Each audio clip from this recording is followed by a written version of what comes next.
Hello and welcome to the Football Hipsters podcast. It's the weekly European edition. It's Monday evening. You could be listening to this at any time. My name is Kris and I am your host. And as usual, I've got my two crew alongside me. I've got John and I've got Drew. Technically not alongside me, but good evening, gentlemen. Good evening. Hello, boys. It would be quite the meeting if we ever were alongside each other. I don't know what might happen. The world might implode, but never mind. If you haven't tuned into us before, welcome. We appreciate you tuning in and hopefully enjoying the next hour and a half or so, which is three blokes talking about European football in the leagues that matter. So let's waste no time and jump into our first section, which this week we're off to Italy. And John, it's this week's Serie A.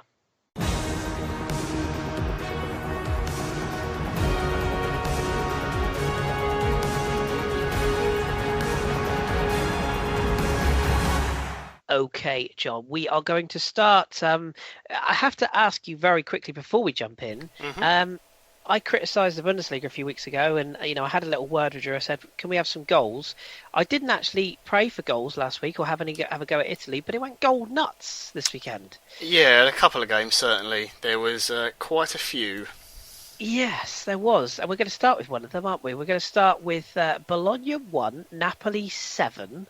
This is the same Napoli that failed to beat Palermo with their 87,000 managers last weekend, right? Yeah, it is. That was a very off day. This was Napoli at their best. Just absolutely rampant. Bologna weren't great, to be fair, but Napoli were unbelievably good.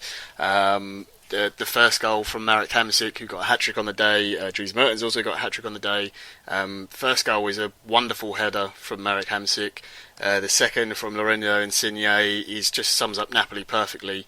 Defending a corner, Pepe Reina gets the ball, Peter Zielinski starts running. As soon as he is aware that Reina's got the ball, not even looking, just know it's going to get thrown out to him, receives the ball on a halfway line, a first-time pass straight into Insigne behind the back four and scores.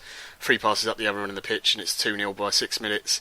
Then it went even more mad. Callahan got sent off for Napoli. Messina then got sent off for Bologna, so both down to 10 men. Dries Mertens gets his first goal. I think his first one was the free kick where he sent the keeper the wrong way. I honestly can't remember because there were so many goals in the game. Torresidis got one back. Mertens scored another, and it's 4-1 at half-time. And I was just like, wow, well, this will be fine now. Napoli will just sit back, see out the rest of the game. But they went for even more. Hamsik got another 2, both really, really good goals, beautiful curlers. One in particular, his third, was absolutely brilliant.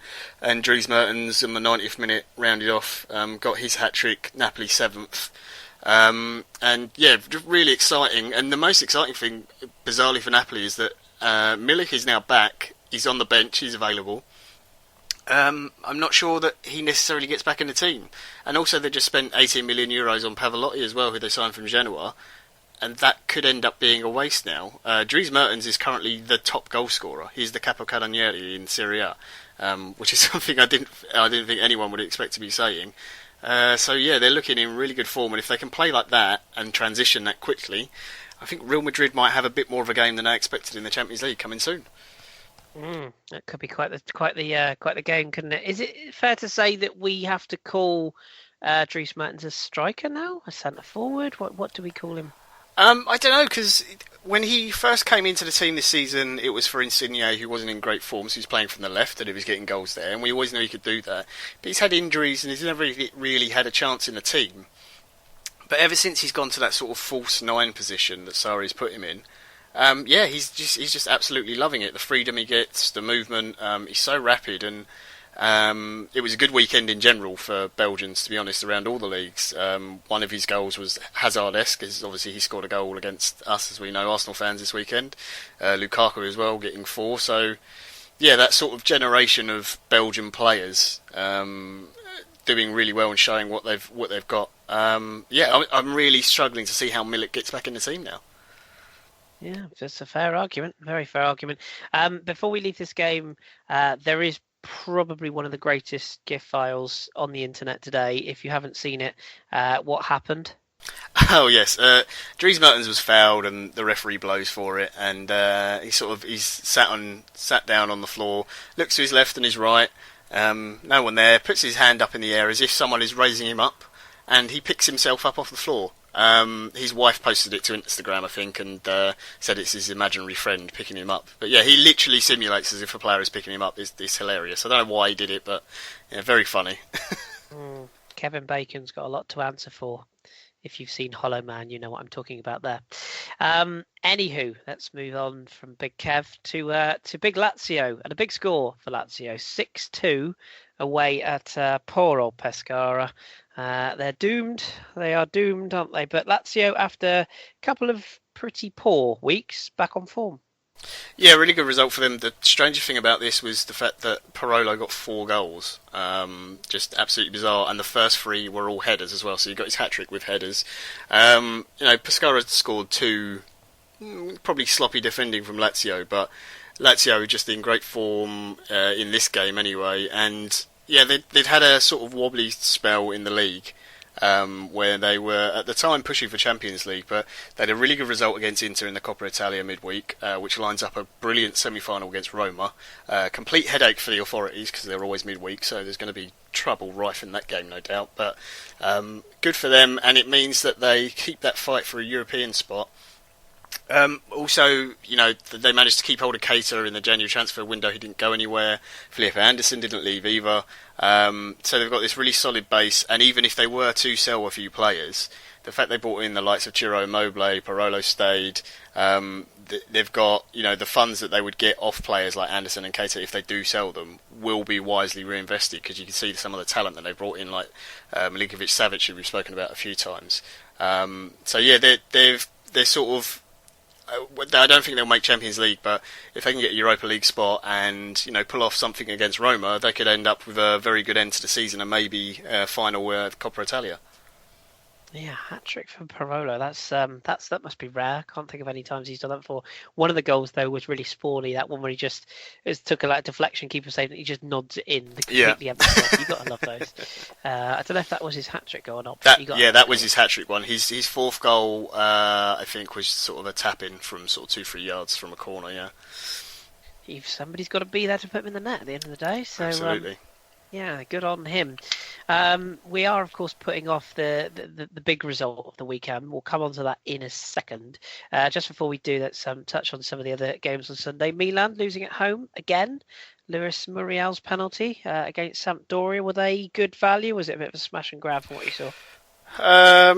No, Samp were decent. Milan, they've got so many problems with injuries now. Obviously, we spoke about Bonaventura being out for the rest of the season. That's huge for them.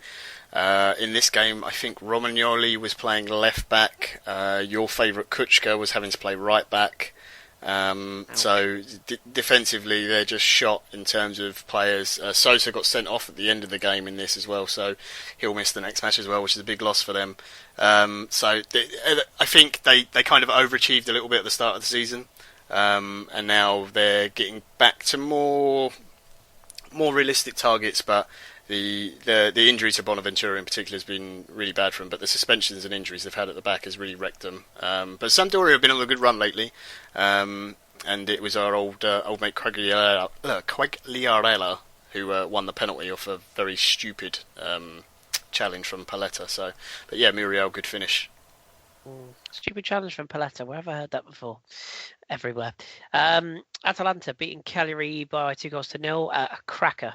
One of the goals, both from Gomez, but one of them was an absolute ripper, which we'll touch on rippers in a minute as well, of course. But good result for Atalanta, who continue to surprise a few. Genoa losing at home to Sass, who slowly but surely are picking themselves back up again. That's 3 wins in the last 4. With the only goal of the game they're coming from Pellegrini, who probably won't be there next season. Empoli Torino in the rain. That was fun, wasn't it? Belotti scoring again for Torino, and then Pucciarelli equalising for Empoli. Heart dear. watch heartbeat. Wasn't his fault, was it? But this was a comical goal to equalise. Yeah, there's been some really bad weather in Italy this season, and a few games been called off. But the rain was horrendous, and the pitch was quite waterlogged in patches. I can't remember for the life of me the Torino defender who did the back pass, but tried to pass it back to Joe Hart. And any other day, it's perfect weight, and Joe Hart can clear it. But it just hit this massive puddle and just stopped mid-bay between the two players. And Joe Hart does his absolute best, scrambles out to try and like slide in for the ball. I think Joe Hart slides about 10-12 yards past him, and Pucciarelli just gets there first, nicks it around him and taps it in. So yeah, definitely not Joe's fault, but yeah, another difficult day for Torino. They haven't won, I think, this year, but Belotti back on the score sheet and just one of those unlucky goals. Otherwise, I think they would have come away with 3 points there.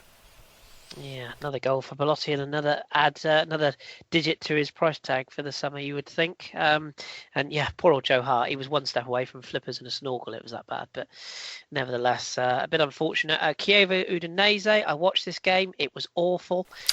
Enough said about that. This is the problem when you go full hipster. You pick out a game and you think, oh, I know, I'll watch a game that nobody else will.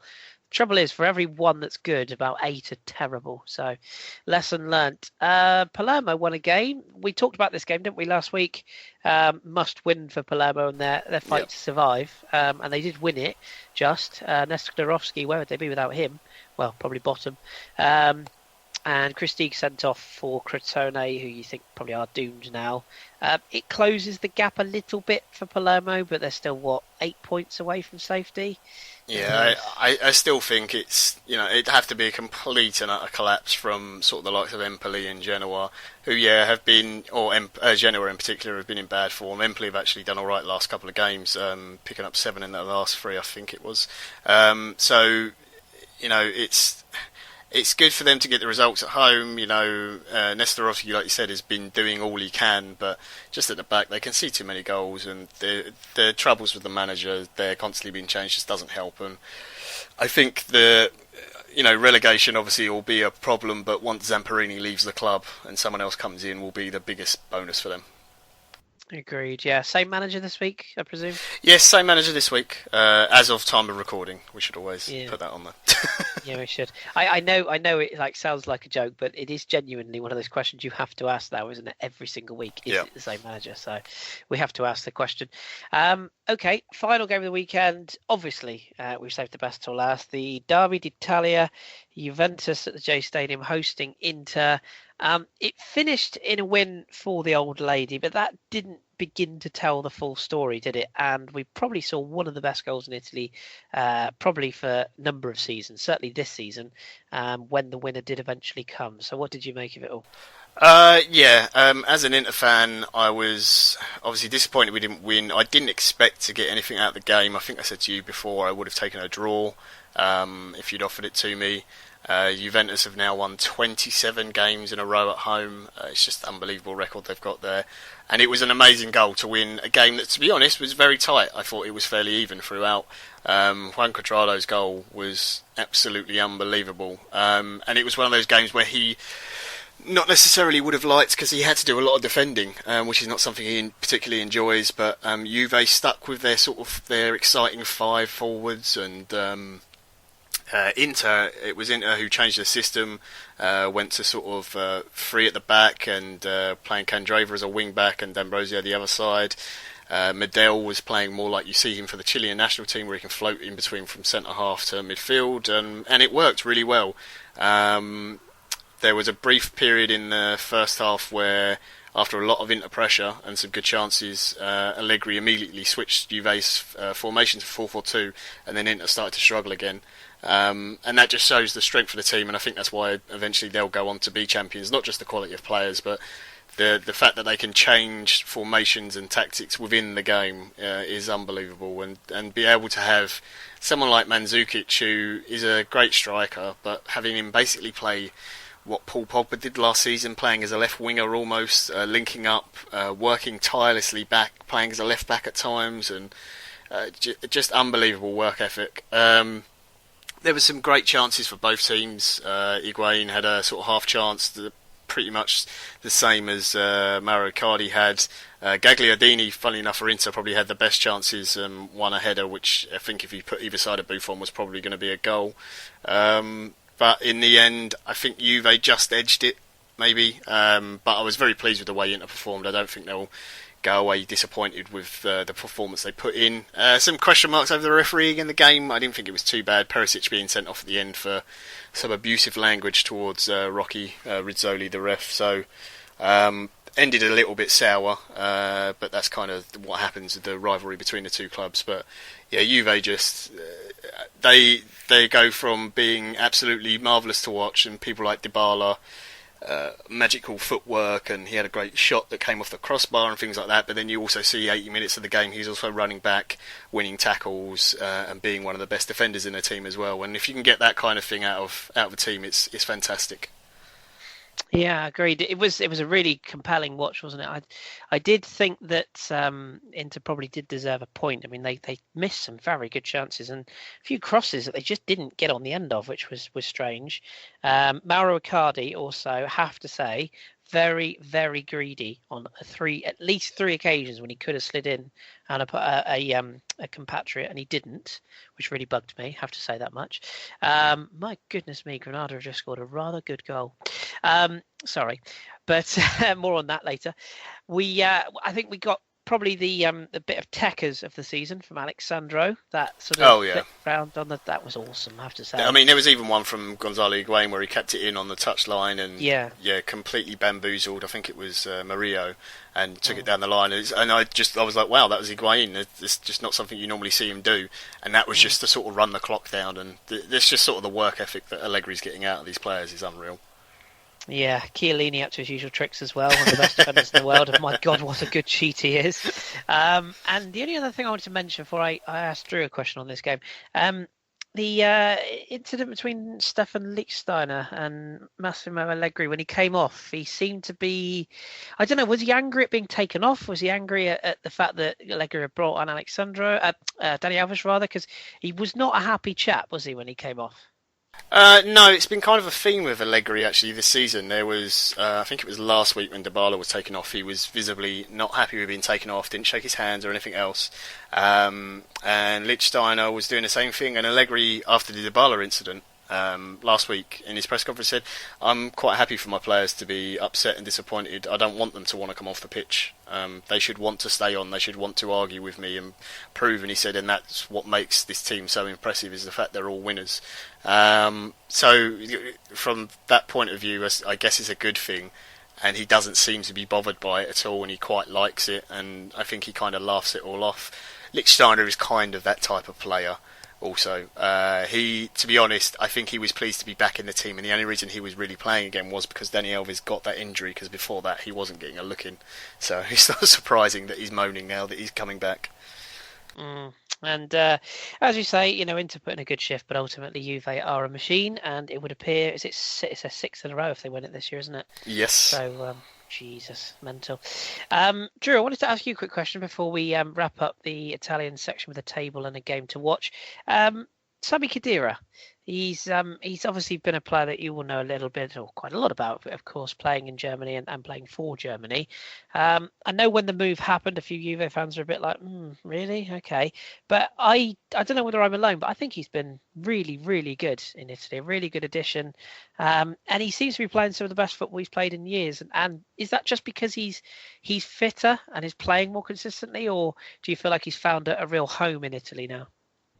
I think it's just down to the fact that he's just playing. I mean, you saw in previous years when Yoshida would give out the list for the German national team for the tournament. Even if Khedira was injured at the time, or if he's just coming back from injury, Lord always include him. He's always been a very good midfielder when he's fit, when he's not injured. But the issue is, I think, the biggest question that people have was always, his injury record is awful. And I think, a lot of people would say, why do I want a player, despite the quality, if he's only going to play maybe half the season? And I know a lot of Real Madrid fans had the same complaint. It was never about how good he was playing, because he's always very good. And if he had an off day, he was still at least decent. But, he was usually, half the season he wasn't fit. And I just think that, now that he's stayed fit. He's made 19 starts in Serie A this season, or 19 appearances in total.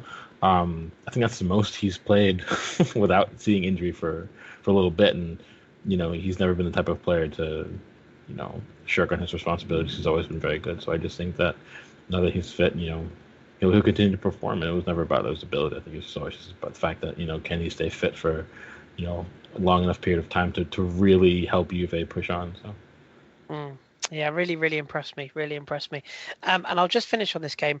John, did you notice? I'm sorry, I noticed these things. I know it's really dodgy, but did you notice when Chiellini did his sort of falling over thing at the end of the game? Yes. He had a very large spot of blood in, let's say, a sensitive part of the backside.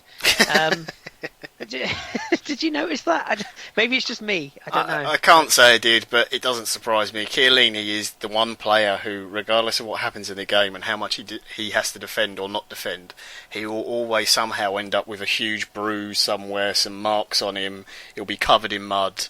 I think he just genuinely likes rolling around on the floor and just scrapping with people all day long, and it's just how you get the best performance out of him. But yeah, so some of his "I'll win a free kick here" moves are spectacular at times. Interesting, yes. Bleeding from the arse for the case. Gotta love it. Anyway, let's move on frantically from that horrible idea. Sorry about that. Had to bring it up.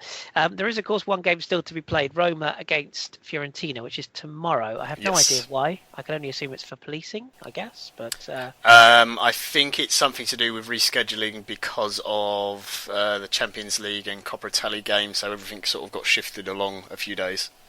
Yeah. Okay, fair enough. That will probably be one to watch. Let's give everyone the table, and I'll come back to you for a game to watch then. Juve, as we say, are top of the table, 6 points clear of Napoli now, 54 points from 22 played. Napoli played a game more, so 48 points second. Roma could go second with a win. They're third currently, 47. Lazio fourth, Inter fifth, Atalanta sixth, Fiorentina, Milan, Torino, Sampdoria make up the top 10 with Chievo, Udinese 11th and 12th, Bologna 13th, Sassuolo 14th, Cagliari 15th, Genoa 16th, 17th, Empoli, down at the bottom, Palermo 14 points, Crotone 13 points, Pescara still on single digits, 9 points, probably doomed. So that's that. Okay, and John, what is the game of the week to focus on next week then? Well, there's two midweek fixtures, which are cash-up games, Crotone, Juve and Bologna, Milan, if you want to catch them. But for the weekend game, I would actually have to say you have to wait until a week Monday, for Lazio, Milan. So we'll be recording whilst that's on, unfortunately, which will be a little bit disappointing, but that's probably the pick-out game of the weekend. Yes, a really, really good game to watch. We'll have to try and sort of do that whole watching with one eye thing, which I've been doing tonight. Okay, we will, of course, come back to you later on for some questions. I presume there's no other news that's anything worth bringing up at this stage? Not really huge, no, nothing too exciting in Syria. The Roma got their bid for a new stadium. The council turned it down, sadly, but they can resubmit in a month's time, which they think should then finally go through. So hopefully, fingers crossed for Roma, they will finally get their new stadium at some point. At long last, yes, good stuff. Okay, right. Where can people tweet you if they want to talk about Italian stuff, John? At jwelsh84. Splendid. There we go. Get tweeting, people. Right, we'll leave Italy behind for another week, and it's over to John actually again because he's going to chat to me. We're going to talk France next, and it's this weekend's Liga.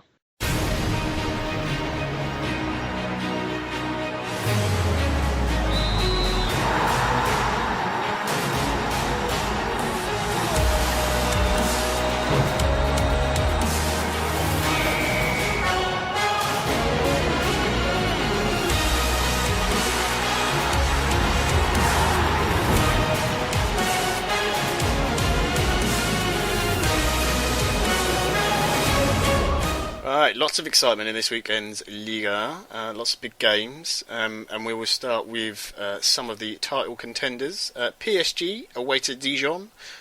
Did they cut the mustard? I'm sorry, Kris, I had to do it. God, every week. We're going to start getting complaints if this carries on, honestly. The puns are getting worse. And you did it on Twitter. Okay, well, they did. Well, PSG did, at least. Dijon very much didn't. But it was a lot closer than it could have been this game. It was a 3-1 victory for PSG in the end, but that didn't tell the full story. Lucas Moura, who's criminally underrated in my opinion, but that's just me, put PSG in front on 29 minutes. But shock horror, within 2 minutes, Julio Tavares had thrashed Dijon back level. A lovely take, actually. First time hit coming onto the ball on the edge of the penalty area past Areola. At that stage, it was anyone's game. Dijon were definitely in the game. I thought they performed very, very well. I think it's one of those games that if they'd have held it for just that little bit longer towards the end, I think they could have ground out a point. But unfortunately, it didn't quite work out that way. They missed a few good chances, but 2 late goals. The first from Thiago Silva, who many do think he's finished, but he seems to pop up with the odd goal, which is always nice for him. He got a rather fortuitous goal. And then Edinson Cavani, yes, he scored again, approximately 2 yards, completely open net. Even he couldn't miss that one. So, another goal for Edinson. God bless him. And PSG retain their sort of unbeaten run, as it were, of recent times. So it was a good performance in patches. Draxler looked pretty good again. More minutes for Gonzalo Guedes. So they're slowly clicking back into gear. They still don't convince me. I've got to be honest. It's still something. All their goals looked a bit scrappy to me from what I saw in the highlights. They didn't look, like as fluid as I'd seen them in previous years. No, you're right. There's something not right, and I'll touch on something maybe. I was going to say in the news, but I suppose I can touch on it now. Azran Rabiot was very very poor in this game. He had a really really tough game, but as you might be aware, he's keeping out a rather high profile signing that PSG made in the summer, that of Grzegorz Kryskowiak. Who came in from Sevilla in the summer, who worked under Unai Emery, the Polish international. Largely thought he would be the sort of big midfield signing this summer. He's now training with the under-19s because Unai Emery suggests that he's not fit enough or sharp enough. And it's a real.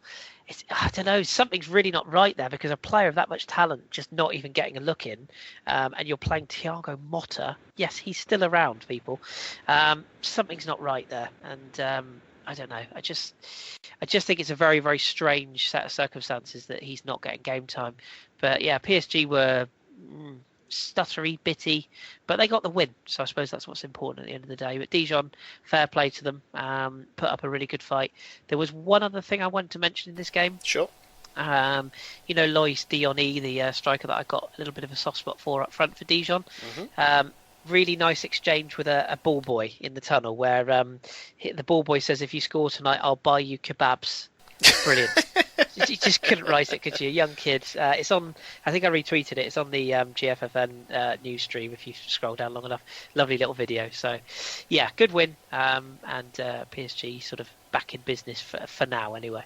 Oh, very good. Well, move on to the other two teams competing for the title at the Stade Louis II, an almost full Stade Louis II, I might add as well. Unbelievable attendance for that car park stadium. Monaco against Nice.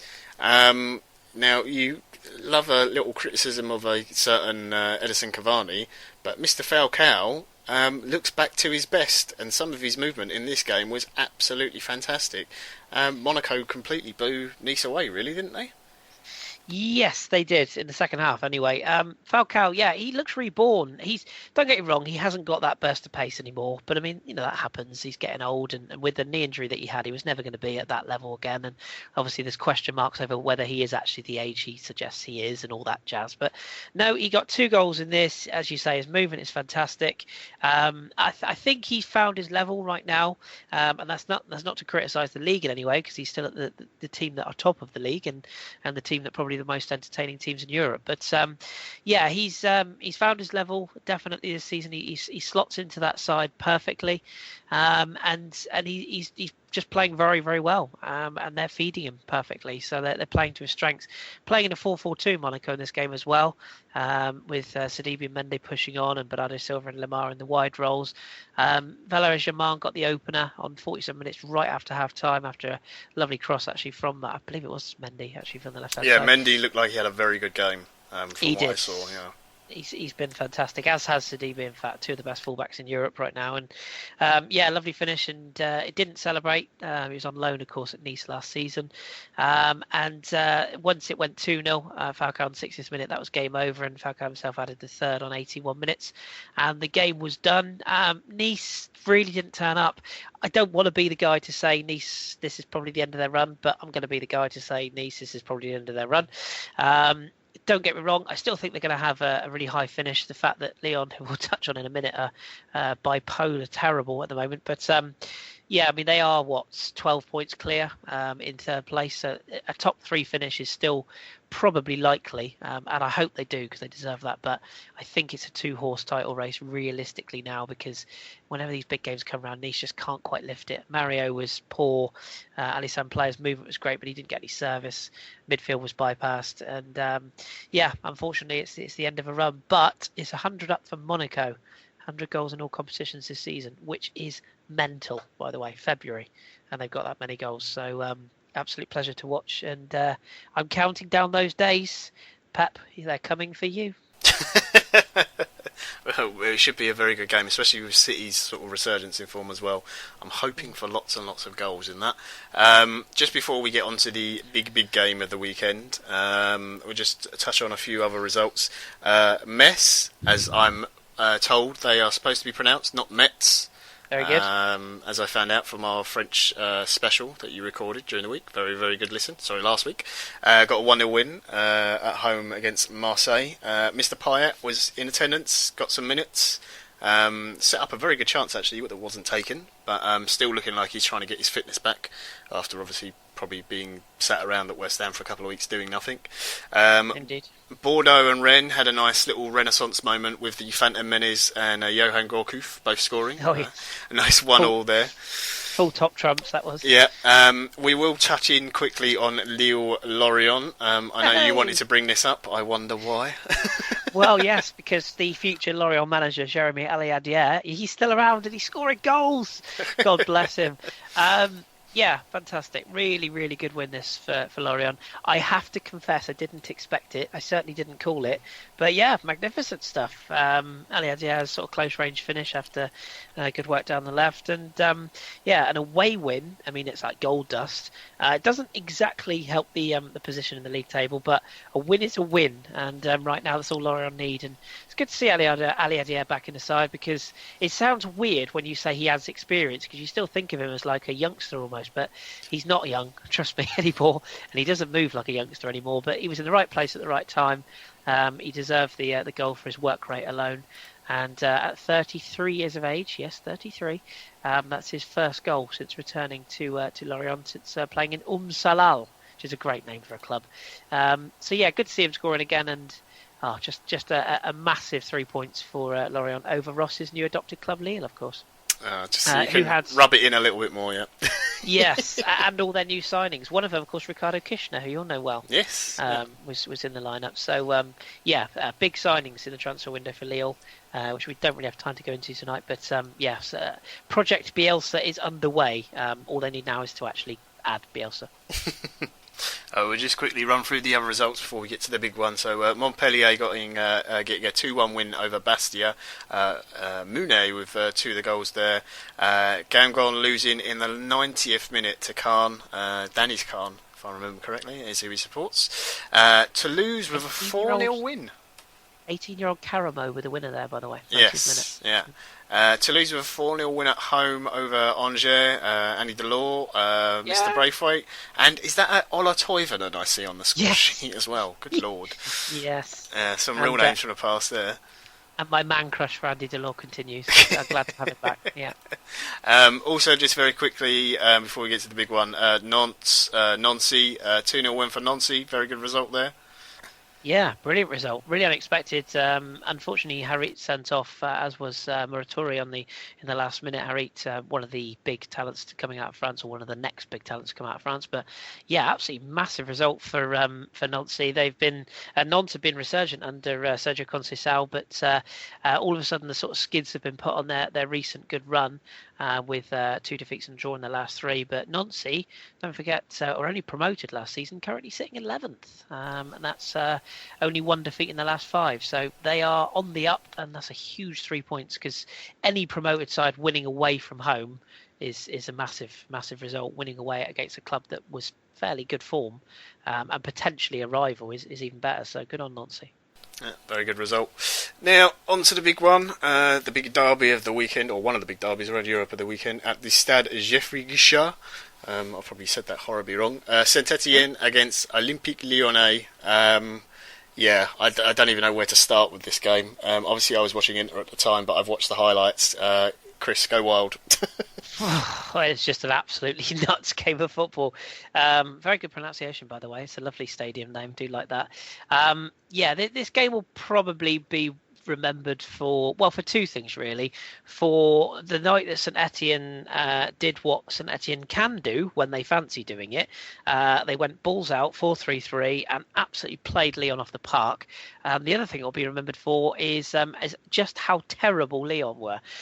Defensively, offensively, disciplinary, the whole lot. It was an absolute car crash. I think Andy Brassel said it perfectly in one of his tweets when he said, this is the sort of performance that gets a manager sacked. Bruno Genesio is under huge pressure at Lyon. Ever since that brilliant win against Marseille that we reported on a few weeks ago, where they were sensational, they've been terrible. Further bad news came out pre-game when Alexandre Lacazette basically announced that he will be leaving Lyon in the summer. Not a big surprise, but to hear him actually say it is probably a bit tough to take. The goals came fairly early. Kevin Monepake, former Lorient legend, of course, from the Henri Saivet assist, putting them in front. Anthony Lopez, I don't know what he was doing, and I don't know what he was doing for the second goal either. Roman Hamouma rounding him from a Sutherland pass through, and that was 2-0 at 22 minutes, and to be honest it was game over. St Etienne completely on form. The green wall, as they're affectionately known, the supporters, fantastic in the cop, in the ground there. Really good atmosphere, and they were absolutely loving it. And yes, St Etienne completely full value for it. As for Lyon, as I say, car crash, clown show. Nabil Fekir was subbed at half time, and my God, he was, that was it was a real throwing under the bus moment from Genesio. Fekir attitude has been questionable this season, no doubt about it, but to pull off a player at half time is always the biggest slap in the face. So he was subbed. And then it just all went from bad to worse. As soon as the game was pretty much up, it was pretty clear that Lyon just gave up, and they decided to play a game of how high can we kick St Etienne up in the air. Rashid Ghazal, if he wants to move to the Premier League, good luck with that, Rashid, because with this sort of performance, he won't be going anywhere. He was booked on the 86th minute for a nonsensical foul, which in fairness was a little bit soft, but he knew what he was doing. And then just 4 minutes later, he kicked like Perrin up in the air, got him round the throat, shoved him to the floor, and that was the second booking. He then offered his hand to the referee to shake hands. He then applauded the referee sarcastically before shoving Perrin on his way off the pitch, so he was sent off. And then came the absolutely craziness that was Corentin Tolisso, who, John, you'll know, has been heavily linked with a move to Juventus. Mm-hmm. Well, good luck under the management of Allegri if you do this in Italy. Straight through the back of Perrin, seeking retribution. It was an awful challenge, late, high, completely out of control. And I don't know if you've seen my retweet of this, but as he was leaving the pitch for the inevitable straight red card, he took out his frustrations on the door and corridor of the St Etienne Stadium on his way off the pitch. Completely embarrassing. Lyon were a disgrace, and massive changes need to be sorted at that club, because at the moment they're going to struggle to finish in the top 6, let alone the top 4. So big problems for Genesio, who I'm going to call it now will not be in a job by the end of the season. Wow. Oh dear. Even more worrying for Lyon. Saint Etienne by all accounts were very good, but also they may now overtake them in the table. They're just a point behind, aren't they? So, they are, yeah, 1 point behind and gathering steam. And if you look at the fixtures next week, this is the only way that Lyon are gonna be happy, because Lyon host Nancy and St Etienne go away to Nice. But the way St Etienne are playing at the moment, I mean, we always slagged them off for not scoring goals. They scored 2 the following week, 3 the next week, 2 this week. If they're always solid at the back. If they can actually start scoring consistently, they might do all right. But might's a big word, so we'll see. Lovely stuff. Well, I'll just run down the table before you give us a game to watch.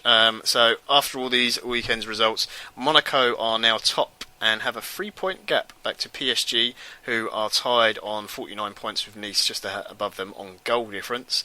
Lyon down in 4th place on 37, so 12 points behind. They do have a game in hand, but that top 3 looks pretty set, to be honest. And I think, like you said, Nice will probably drop off a little bit now, and it'll be a straight shootout between Monaco and PSG.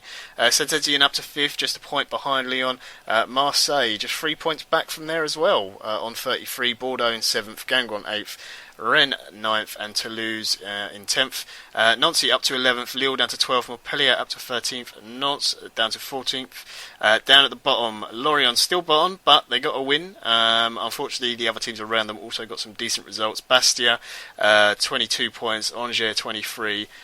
Metz 24, Dijon 24, and Cannes on 25. So, it's all very tight down the bottom and the top in Liga this season, so it's going to be a very exciting finish.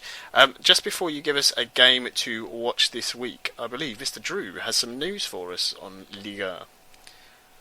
I don't know if it's news necessarily. So the PSG correspondent for Goal France and Goal International Eurosport was saying that apparently, so everyone knows that PSG's one of their targets this summer is Alexis, obviously Sanchez, but they're also monitoring Sergio Aguero.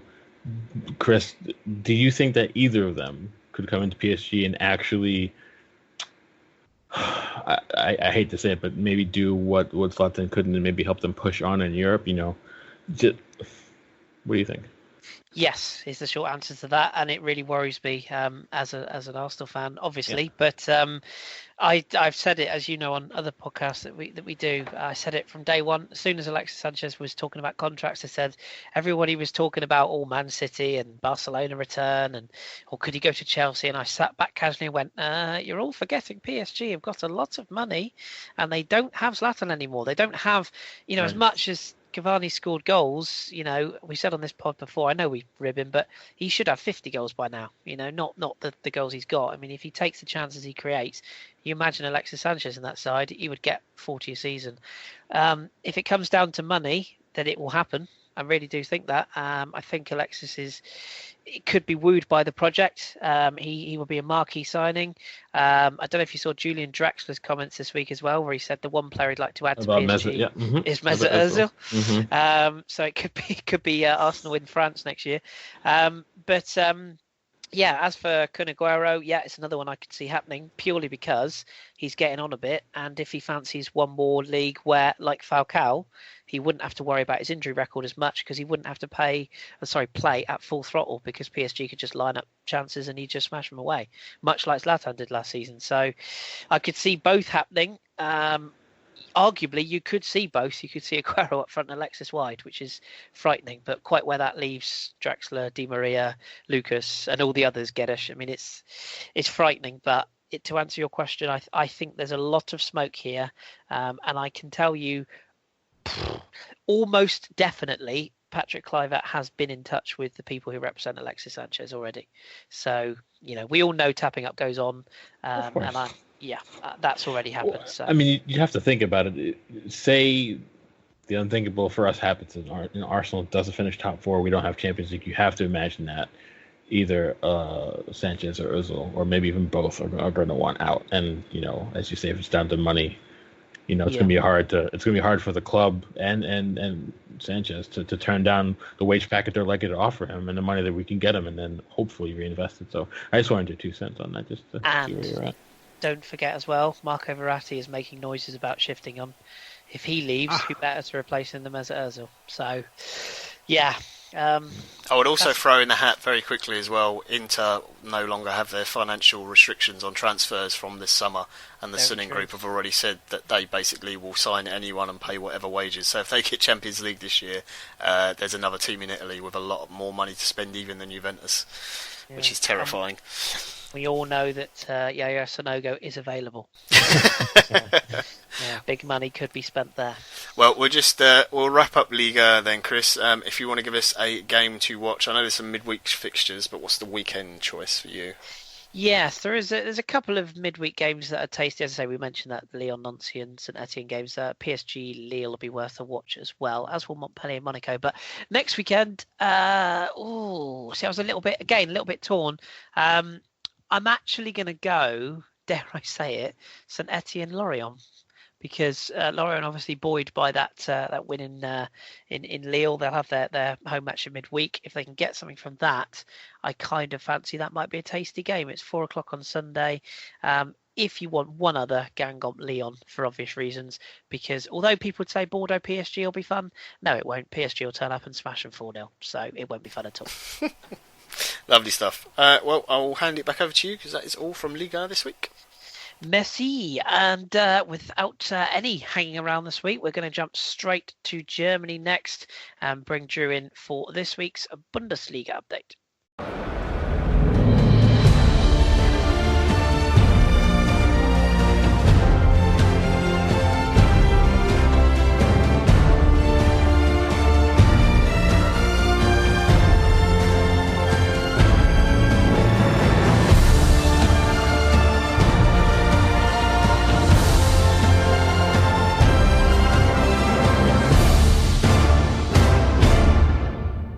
Right, Drew. So lots has been going on in Germany this weekend. Quite a few games to sort of dip in and out of here. So we're going to sort of dart all over the place. Let's start with Hamburg, who got a rather big victory. Well, not in terms of scoreline, just the one goal, but a massive win over Leverkusen, who have Turkish-based problems. If you want to explain those and how you felt Hamburg got the win here with the big number 9 from defence getting the winner. I don't know. It's just wrong. Well, I mean, the Turkish news first. So Hakan Çalhanoğlu will be missing the rest of the 2016-2017 season.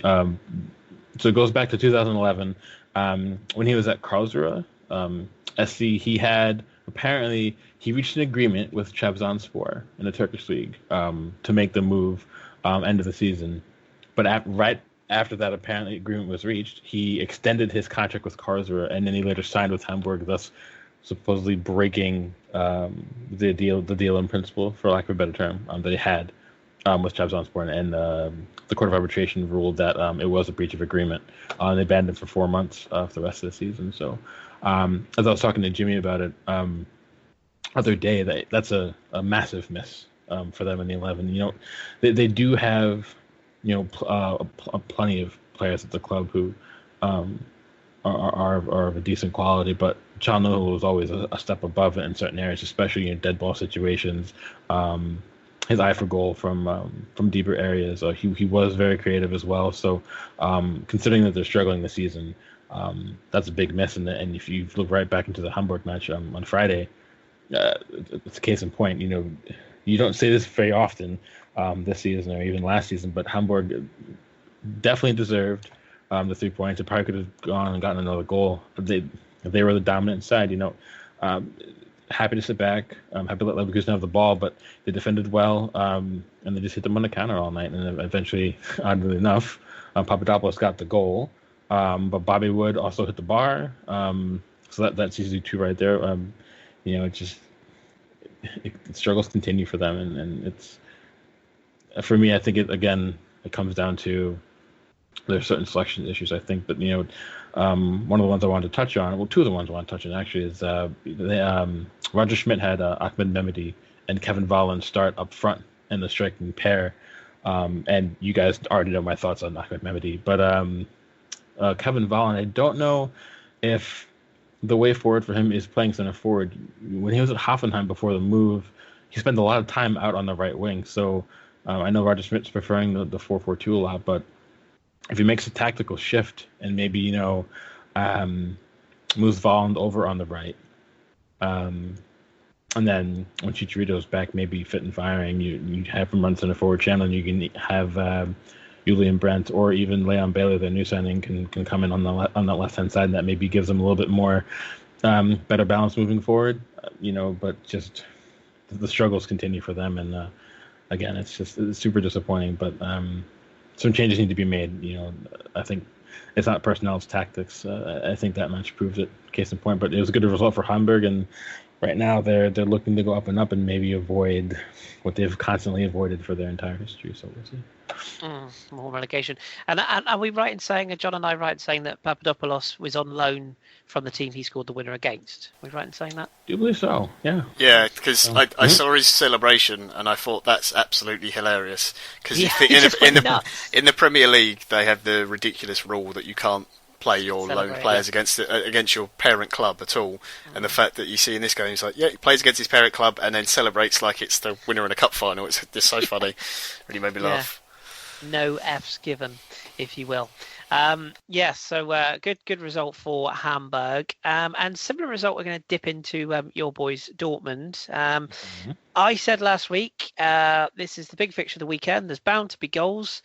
So I hope you got your money on under 1.5, because there was only one goal, of course. Pierre-Emerick Aubameyang with the winner. Wasn't really the full tale of the game, though, was it? It was pretty dominant from Dortmund in the end. Well, I mean, we agreed that this was the game of the weekend. I don't know if we agreed on the goals, but this is definitely what I did say last week, is that this is definitely a result that Dortmund would really try to. 3 points here could really maybe start to see a little bit of a shift in form and becoming more consistent than they have been. Up to that point, it was 4 draws of their last 5. Apart from the 2-1 away win against Werder Bremen. So it was a dominant performance. Even Thomas Tuchel in the post-match comments came out and said that they should have won 4-0. It's absolutely correct.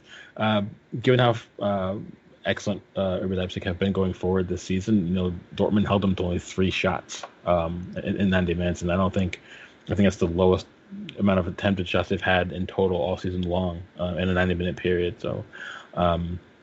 I mean, again, it does prove that, when push comes to shove, despite how well they've been playing all season, it's still their first ever season in the Bundesliga. They can come up against sides that are better than them, and Dortmund are one of them, despite their struggles this season. But I think that's, it was just a good result. There's not much more to say about it, apart from if Leipzig had a bit more about them moving forward in that match, Dortmund may not have gotten that win, because, as we said before, this season they are incredibly wasteful with their chances. And I think this is another case in point. I think that's my biggest issue with them this season, apart from the rotation when it's not needed and not rotating when it is needed, and getting that balance wrong from time to time. They've just been so wasteful. If I couldn't even imagine what would happen if Aubameyang wasn't fit for any extended period of time, because I think that they'd really struggle to really put goals away. When you look at it, he's really their only really consistent natural goal scorer. Marco Reus will get you goals, obviously. Ousmane Dembele can chip in with a goal. Christian Pulisic as well. Even Rafa Guerreiro from midfield, he can. Kris can speak about that. During his time at Lorient and what we saw from him. Maybe from Portugal, but I know you do. He's also a threat, but I think he is the only one. I think he's so reliant. Even he can himself be wasteful in front of goal. And Kris and I spoke about that a couple weeks ago, actually. So I think that's their biggest issue. But if they can start scoring more consistently at a better clip, I think they'll end up finishing in the top 3 place where they, I wouldn't say rightfully belong, but the quality suggests that they do belong there. So. Yeah, good win. Marco Reus missing an absolute sitter in the last few minutes. Case in point. So many breakaway chances. It was bizarre, but nevertheless, Leipzig are still doing well, so that we can't give them too much criticism. They're still second in their first season, so you really can't say anything about that. No, absolutely. Yeah. just quickly on that game, Ousmane Dembele. Oh my word. Oh, the kid has got so much what talent. A player! I still, it amazes me. I mean, he made the right move going to Dortmund, absolutely, but it does amaze me that none of the sort of the real huge big name clubs came in for him, because he's absolutely electric. He looks terrifying whenever he's got the ball.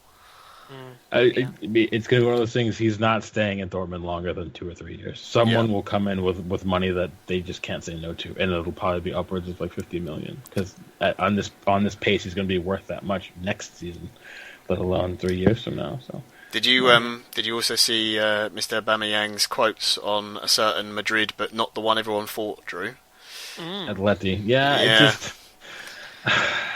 I mean, Dortmund fans, I think now are they're fully prepared for him to leave this summer. Honestly, he wants to go on and win a Champions League. He wants to be in Spain as well, and I think that's his first destination. We've spoken about it before, the three of us, that you wouldn't be surprised if you saw him rock up at the head with City, especially with Pep knowing him fairly well, managing against him and seeing him for a couple of years in the Bundesliga. But I think he does want out. And actually, I was talking with Jen Zeb just before during the Serie A segment, and we were saying that we both expect Oba to leave this season, in the summer.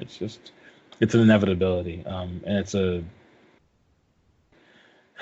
train I wish that would stop pulling into the station, but it's unfortunate that Dortmund are a big club in the grand scheme of things, but they're the tier below the top tier, and if he's ambitious and wants to go challenge in Europe and wants to play in Spain, then they really can't stop him, unfortunately. So yeah. No, agreed. And with certain Lacazette on the move as well, invention suggests that he could be an ideal replacement. They're very, very similar players, so it wouldn't surprise me. If they can find the 70 million euros that Olas wants for Lacazette, which of course he won't go for that price. But they're going to get 60 for Aubameyang, so. Very true. Very true. I'd imagine, so yeah. And possibly Marco Reus. Maybe this is the summer he finally has a little trip somewhere else, but also possible. We shall see. We'll touch very briefly on Bayern because we don't talk about them very often, but they got a 1-1 draw this weekend, but it was at home to Schalke, who every time I've seen them this season have been utterly poor. So how did this happen? And here's the mythical question: was Manuel Neuer at fault for the equaliser? Honestly, I guess for face value, you'd have to say yes. But to be honest, I'd have to watch it maybe 2 or 3 more times to really tell you. But again, when push comes to shove, I think that's something that you'd have to blame the goalie for. But even with the error, Bayern should have enough to go on at home and put Schalke to bed, who, as you said, who have not been very good this season. But like you were just saying before we recorded, and we've said on a couple episodes this season, that is this Bayern side so different that under Ancelotti as it was under Pep, that maybe they, in under different circumstances, this was a Pep side, they probably would have gone on to win this. But it's with that in mind that I want to actually ask John's 2 cents before we go on to talk about Gladbach, and I'll let John talk about that all he wants because he deserves it. What is it about Ancelotti that maybe you can't really necessarily blame him for the 1-1, obviously, because he's not out there playing, but what is about Ancelotti's side that makes it maybe a little more difficult than the Pep side, in your opinion, that they can't really go on? They went up 1-0 through Lewandowski in the 9th minute, and then you had the Neuer error, and now they'll equalize on 13 minutes. Again, that leaves them 77 minutes to go on and get a result in the place that's one of the hardest places in Europe to go on and get even a point, let alone a win. What is about Ancelotti that you've seen over the years that would tell you that it's difficult for a side of his to really go on and do that? It's been the great mystery of Ancelotti for years now as to why he can't motivate players the way he does in cup competitions. Obviously, that's what he's famous for Champions Leagues and that kind of thing. I think he did it to a certain extent when he was at Chelsea, but at Bayern he's kind of struggled. You can see whenever I watch them this season, they look slower, a little bit sluggish. Not necessarily. I don't think it's they're less interested, but they're just not at the same pace, which is understandable when you've changed manager from Pep to Carlo. Is a very different atmosphere, and that I think that having the manager constantly in your ear, praising and I don't think Pep's a particularly negative manager, but he's constant on it about every little thing, constantly giving instructions and trying to up the pace and tempo of things. And Carlo isn't that kind of guy. And he's just, I don't know why it is, but it's never seemed to bother him particularly. I still think they'll probably win the league, but I know there's some Bayern fans who aren't particularly happy with the performances. Apparently the board aren't very happy either with the way that the team's playing at the moment. But I still expect that when it comes to a big cup game or it comes to the Champions League, he will suddenly get a performance out of the players. As to why he doesn't get it week in, week out in the league, I really got no idea. But it's something that's happened throughout his entire career. But like you said, Drew, with the quality of players they've got in that team, and with Lewandowski, the goal he scored was absolutely beautiful as well. The move and the chip, but how he doesn't get a result with those sort of players is unbelievable. I even heard that there was talk of Douglas Costa saying that maybe he wants to get a move away from Bayern as well. He's really not enjoying his time there. So I think the players from every club you've ever heard of Ancelotti managing, they all like Carlo. They all really like him, and he's a very nice guy. He's very gentle. You see it in press conferences, all the press get on with him very well. He's a good man manager, and he can motivate, but he doesn't seem to be able to do it week to week in a league. I think it's funny that you bring up that some people are saying that they're maybe not happy with their overall performance in the season, but when you look at it, they really probably shouldn't really be displeased in the first place. They haven't. There's been a lot of instances where they've gotten full 3 points, and I think there's been not as dominant as consistently as they were under Pep. But I think this down to the managerial style. With the team that Bayern have, I think personnel wise, I think they suit a Pep approach more than the Ancelotti approach. And we spoke about it before the season even started, that Ancelotti is he's very rigid. He's very strict about players' roles, and he doesn't allow a great deal of freedom moving forward, especially in the final third. He really wants to get his center forward scoring the bulk of the goals, and while that might suit Lewandowski, it hasn't suited someone like a Thomas Müller. So, it could just be a clash of ideologies in regards to what Bayern are wanting to expect when they go out and play football, and what Ancelotti, the manager he is.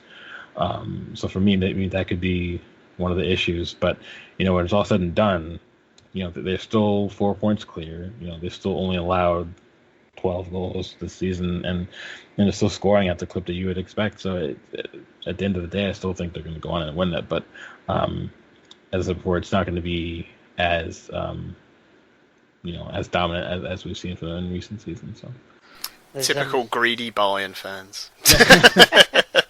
Listen, if we were in their position, we'd be greedy. Oh yeah, absolutely. There's plenty of room for Douglas Costa at Lorient if he fancies a trip over.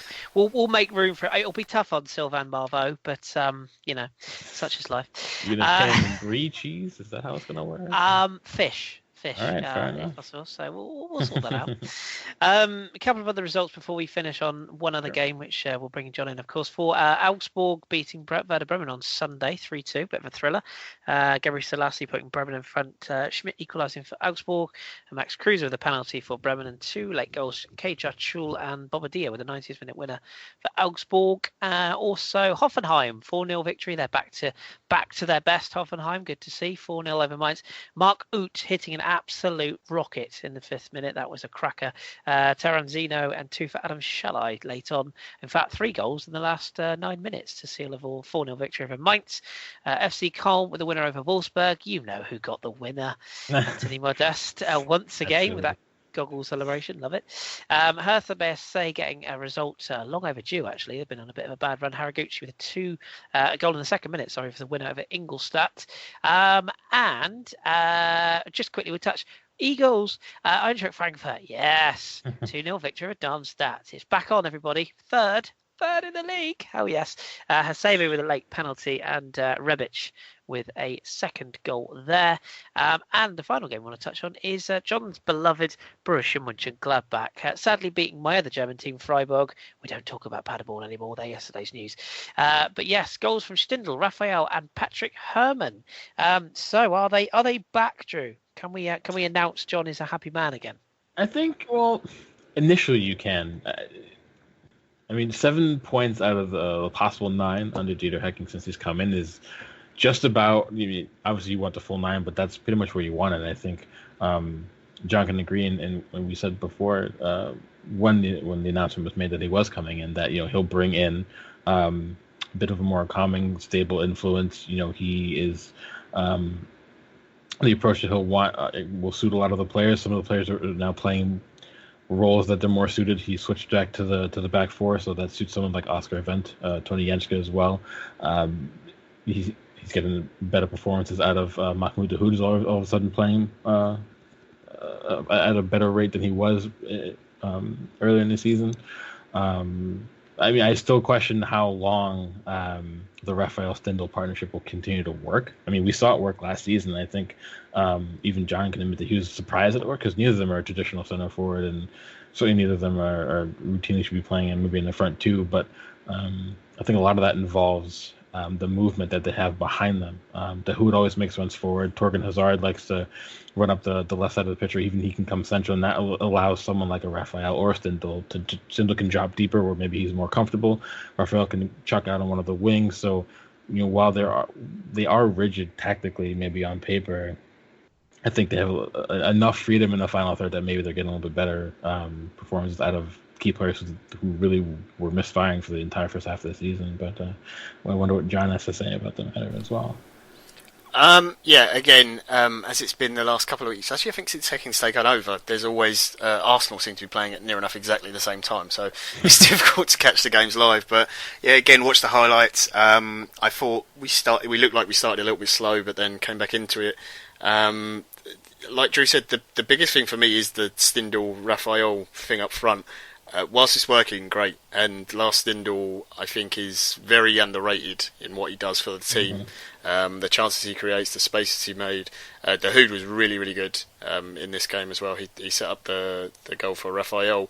And it was really nice as well for Herman, after his sort of long struggle with injuries, coming back and getting a goal, coming back into the team was great. But I think for the rest of this season, it will be much this sort of 4-4-2, kind of 4-5-1 when we're out of possession, just being very solid, trying to break with pace using Hazard, Fabian Johnson when he plays, Andre Harm, Patrick Herman, the likes, until the summer. But I do want to see a sort of an out-and-out striker come in. And when you've got someone like Joseph Dermich, who's on the bench, who is a striker really, not getting game time, it shows you he's not really good enough, and maybe Hecking hasn't got the trust in him, and he certainly didn't have the trust of previous managers either. So that's something that needs to be addressed. So I hope just to carry on for the rest of the season like this, keep getting the results. If we don't get Europe, we don't get Europe. I don't think it's a huge problem. Just sit out, no relegation, and then start spending some money in the summer. Obviously, we won't have huge amounts, but there's definitely stuff to work with there, and hopefully keep hold of Dahoud for another year would be a big thing as well. I think you have enough in the coffers to at least get a one real traditional center forward in. I honestly, if you look at the side, you don't need much more. I think the center back pairing you have with Vestergaard and Christian, I think is excellent. I know Oscar Vent's getting up there in age, but I think he's serviceable, obviously, for another year or two. And then you look at your midfield, Christoph Kramer and Malcolm Dahoud. If they can play on this level for the rest of the season and going into next year, I think you've got one of the better midfield pairings in the Bundesliga. And then someone like a Torgan Hazard, who, for patchy points this season, you've seen how good he can be. So maybe in a more steady environment under Dieter Hecking, you can see even better from him. So I don't think you need much. I just think you need a consistent source of goals, which is, as you said before, when Raphael and Stindl are firing, it's nice. But, how often can you rely on them to do so to the levels that maybe they were last season? So if you can get a really I can't really say quality, but a good center forward in, it might do you guys some good. So. Absolutely. Yeah, and yes, we will be, of course, across all the various comings and goings of the Bundesliga, and that does, of course, mean that Drew has to pick out a game for us for next week. But before we do, we'll have a quick look at the table. Bayern Munich are, of course, top of the league, as we mentioned earlier on, with that draw against Schalke. We might still have a title race on, you never know. But the only real challenges at the moment are RB Leipzig second, 42 points. Mighty Eagles, 35 points in third. Borussia Dortmund up to fourth on 34 points, as are Hoffenheim, same points. Hertha in the top 6 and 33, with Cologne, Freiburg, Leverkusen, Augsburg making up the top 10. Borussia Mönchengladbach up to 11th, Schalke 12th, Mainz 13th, Wolfsburg 14th, Werder Bremen 15th. Wow. Hamburg up to 16th, if you can call it up, on 16 points. Ingolstadt 15 points, still within a sniff of staying up. Darmstadt doomed, 9 points, minus 26 goal difference. Bye-bye. We should just stop saying they're in 18th. They're going to be there probably for the rest of the season. Yeah, I think it's safe to say they are. Yeah. They are the I was going to say the Lorient. That would be really harsh, wouldn't it? They are the the Crotone of, of German football. Equally as harsh. Be real. Well, it is what it is. Painful. What is the game that you want to pick out for us for the next round of matches? Do we have a midweek? No, we don't. Just next weekend. No. There's not. Oh, you know what? Actually, let's go. We could probably say it might be not the one people would highlight, but I think Freiburg hosts SC Cologne. I think that's a good one actually. But the 7 versus 8. If Cologne get the result, then they could, barring other results, they might jump up all the way to 4th, depending. If Freiburg get that win, then they're only 3 points back of Cologne and distance themselves from the middle of the pack, perhaps. So it could be an interesting affair. So I'll go with that one. Tasty. I like it. Okay. Where can people find you for your musings, Drew, on the Twitter? As usual, it's at AFCBVB1410. Splendid. There you go. Get your questions in for next week, of course, if you have any for the Bundesliga. Right. We will leave it there then, and we will finish up with our usual quick flick through Spain. We're not experts, so don't shoot us, but we'll do our best. Is this week's La Liga.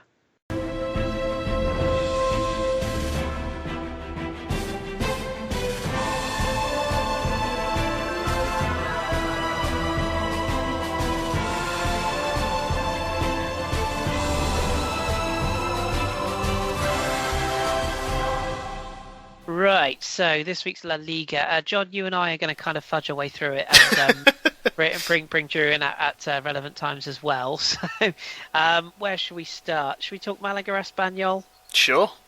Okay. 1-0 victory, this one, for Espanyol. And Padre Piatti with the winning goal. I kind of wanted to highlight this game, really, just because Espanyol are having quite the run. It's 3 straight victories for them now. They started off with a 3-1 victory over Granada, followed that up with a victory over Sevilla last weekend, and, of course, this weekend with that 1-0 away. Malaga, all of a sudden, are tumbling down the table. They're down in 14th place now. They've suffered quite the drastic turn in form. But good to see, I don't know if you'd agree, but good to see like a club like Espanyol. They're not the biggest side certainly not the biggest side in Barcelona, that's for sure. But it's good to see a team like that overperforming, isn't it, in a league that is so competitive. Yeah, absolutely, and I think the exciting thing for them is it's by no chance a definite, but they've got an outside chance of maybe getting into Europa League for next season as well. And with the position they are in the league, it's quite tight between sort of Sociedad's down to Espanyol and Bilbao. So they've got a real shot at that, which would be a great achievement for a club that size and sort of the budget that they've got compared to some of the other sort of bigger named or better known teams anyway, certainly when you look at the likes of sort of Villarreal and Atletico Bilbao as well. So that's really good for a club like Espanyol, and just getting those, Malaga obviously haven't been in great form, but still getting a win away from home against any team in the league is always going to be difficult. So a good season for them so far. Hopefully, maybe we see them in Europe next season. Yeah, absolutely. And Jose Antonio Reyes is still doing his thing, bless him. The grand old age of 53, I think he is now. A good result for Barcelona, a 3-0 victory over Bilbao. Probably not a big surprise, this, I suppose, looking at it, but a rare goal. Paco Alcacer, he got on the score sheet, as did some bloke called Messi and Alex Vidal.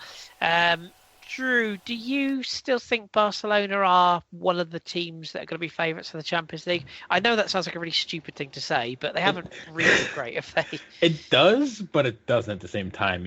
You could probably say that, I don't know, despite the result that they had at the weekend, which is obviously solid, and you'd back them against almost anybody at the Camp Nou, but they have been... maybe not the same Barca this season, the same way that people were questioning Bayern. I guess you could almost question Barca for different circumstances, but they still have arguably the best front trio in world football. They still have qualities in every position throughout the side, so they're always going to be a favorite. But I think the question is going to be, can they really find that consistent run of Barca performances going into Champions League, because you presume that they would get through the round of 16, but that's not really going to be the question. The question would be who they get in the quarterfinals, and if they make the semifinals, it's going to be that question. So, and as long as Messi, Suarez, and Neymar can keep the chemistry going forward, even if they may struggle in midfield and at the back, you could still even bank them on coming through against a side who are able to score goals just like they are. So I don't know if they're going to win Champions League, but I'd be shocked if they didn't make the semifinals. I think that's the minimum requirement for them. Obviously, probably for any Barca fan is that they win Champions League. But I think from an outsider's perspective, I think you probably said that you'd be surprised if they didn't make the Final Four. So. It's almost a given, isn't it, I suppose, for a Barca fan. But yeah, 3-0 victory, comfortable for them. Their rivals, Real Madrid, did not play this weekend. They were supposed to be playing Celta Vigo. However, that game did not go ahead because it was postponed due to stadium damage. The Vigo Stadium, the Estadio Municipal de Balaidos, was declared unsafe by the Vigo City Council. So that game was postponed. Bits of the roof and all sorts were going on there. So, yes, that one will have to be rescheduled. Probably best because I think they played each other about 7 times in the last week. Seems to have been those two played each other every single time I looked at on the telly. So, yeah, unfortunately, it's a bit like Hull Man United, isn't it? They seem to be on TV for the last 3 weeks non-stop. They do, yeah. And speaking of references that keep on cropping up, here's an old reference: Fernando Torres. Remember him? He's still scoring goals. 2 goals for Atletico Madrid against Leganés, albeit yes, Leganés. But one thing's for sure: if Antoine Griezmann signs for Manchester United next year, which seems to be the growing rumour, I don't think he'll be on penalties. Appalling penalty in this game. Torres did tuck away the rebound, but it wasn't the best of penalties. So Atletico Madrid winning again. Really looking great, but they are unbeaten in 5 now, so maybe it's a turn of form. But John, we wanted to talk about Valencia and Eibar. Oh dear. Yes, just when you think Valencia are the Leon of Spain, aren't they? Just when you think things are all right, they do a Valencia, as it's known in the trade.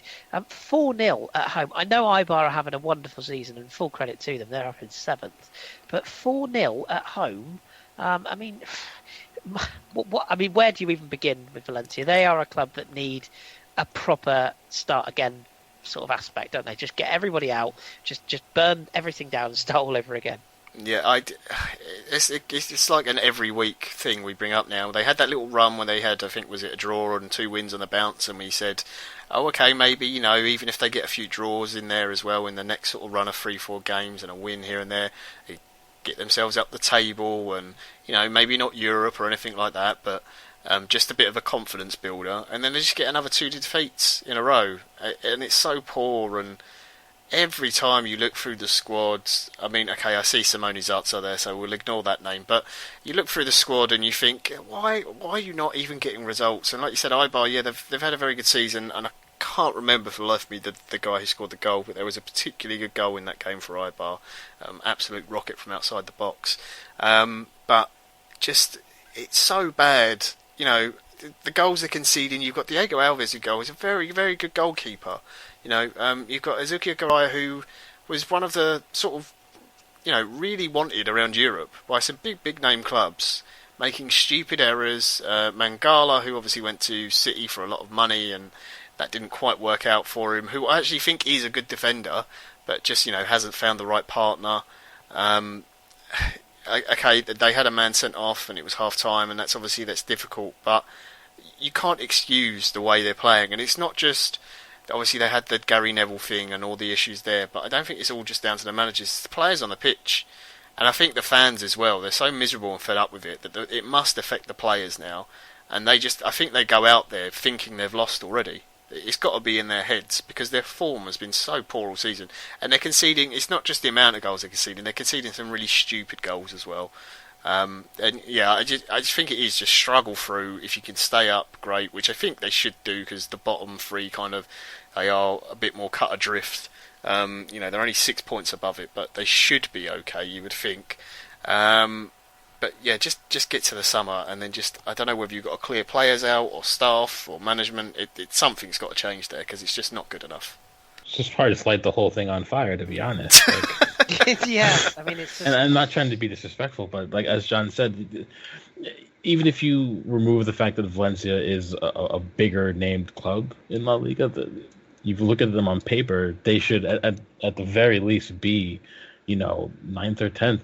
There's a lot of other clubs at the moment like who are performing well. Some are performing with expectations, and you have to give them credit for that. But there's a lot of good players at that club. Daniel Parejo is quite good. Like, John just said, Ezekiel Garay, Mangala, Jose Gaya is one of the Santimina. These are up and coming young Spanish players who always did well for under 21s. Munir El Haddadi came through. He came through from Barca, if I'm not mistaken. So These are all players who are good enough that you would think to at least guide them to a mid-table finish. But I think the biggest thing when morale is so low, you're just prone to mental errors. When you're not happy at life at the club isn't performing well, you maybe have questions about upper management. The fans aren't backing you. These are all things that play into, you're just not with it mentally. And when you're not with it mentally, and Kris can speak as a coach, and that when players aren't there and they're not in the right frame of mind, it shows in their body language. They don't work as hard as you would like. It's just everything. That's why I'm saying just light the whole thing on fire. Like, there need to be massive changes at that club. I genuinely think that way, and it's unfortunate because it was always fun, seeing them do well in Spain. And it's not too long ago that they won the league. They made a long run in Champions League. As Arsenal fans, we remember that John Carew got that goal home. So Mendieta as well, yeah. Mendieta, yeah. So it'd be nice to see them back to maybe say where they belong, just maybe in their name in the sport, if anything else. So. Yeah, big name. Football's really struggling in the European game. We'll have a look at some other results as well. Deportivo Betis was another postponed game in Spain this weekend due to heavy storms, so that one was also postponed. The other games that went ahead, Sevilla, Villarreal. That's all that needs to be said on that one. I thought it'd be really good. It wasn't. Let's move on. Sporting Gijón against Deportivo Alaves. Really good result that for Alaves. A 4-2 away win, including a goal for Alexis. No, not that one.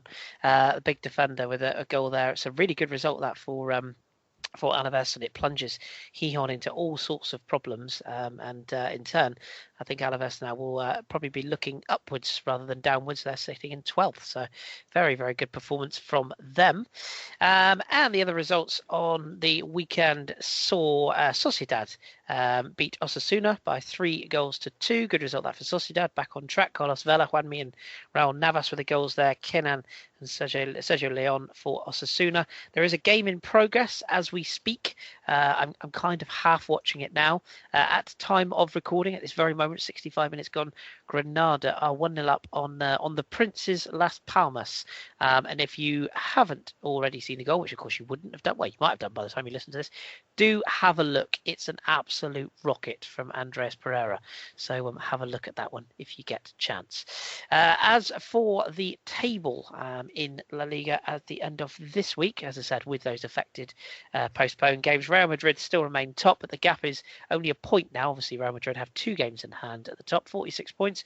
Barcelona second on 45. Sevilla retained third on 43, 4 points clear of Atletico in fourth on 39. Sociedad, Villarreal, Eibar and Espanyol make up the top 8, with Bilbao and Vigo making up the 9th and 10th positions. Las Palmas sit 11th at time of recording on 28 points.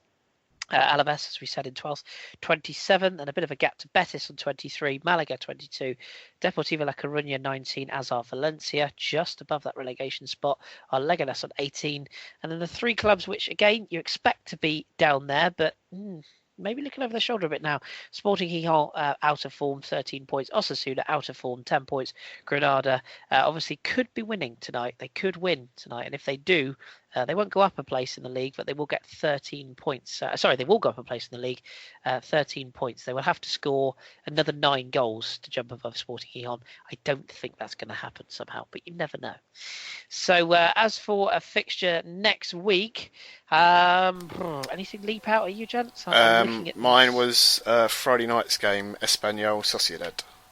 Ooh, yes, and I quite like the look of Atletico Madrid Celta Vigo, because I think Celta could pull out a victory there. Mm-hmm. That's the evening game on Sunday. Las Palmas Sevilla might be tasty, although after what I watched with Sevilla this weekend, I'm not sure I could go there again. Oh my God, it was so dull, honestly. I tried really hard. It was a Sunday morning fixture, so maybe we can forgive both teams, but wow. I think the only good thing about that game, there was one save from Sergio Asenjo, the goalkeeper for Sevilla. I think he got a call up, to the Spanish national team recently. Sorry, the Villarreal keeper. My apologies, but yeah, he made a very, very good save, and I think as well, Samir Nasri missed a penalty in this game. I went out briefly during the game because I was so bored, and Nasri missed a penalty on the 49th minute. So. Yes, better things next week, please, gentlemen. Thank you. Right, we will leave Spain behind for another week then. As usual, if you've got any questions, it might be best to ask the experts. But you can ask us, and we might come up with some amusing results from your questions. So please feel free. But as we mentioned a few times on this pod, for all of our new listeners, we don't sort of have a specific Spanish quote-unquote expert/hipster, so we do our best to fudge it each week. So apologies if there's any La Liga fans listening in. We do our best. Anyway, right, we are going to move things on now, and we're going to go for double trouble this week as we bring you the best of the rest.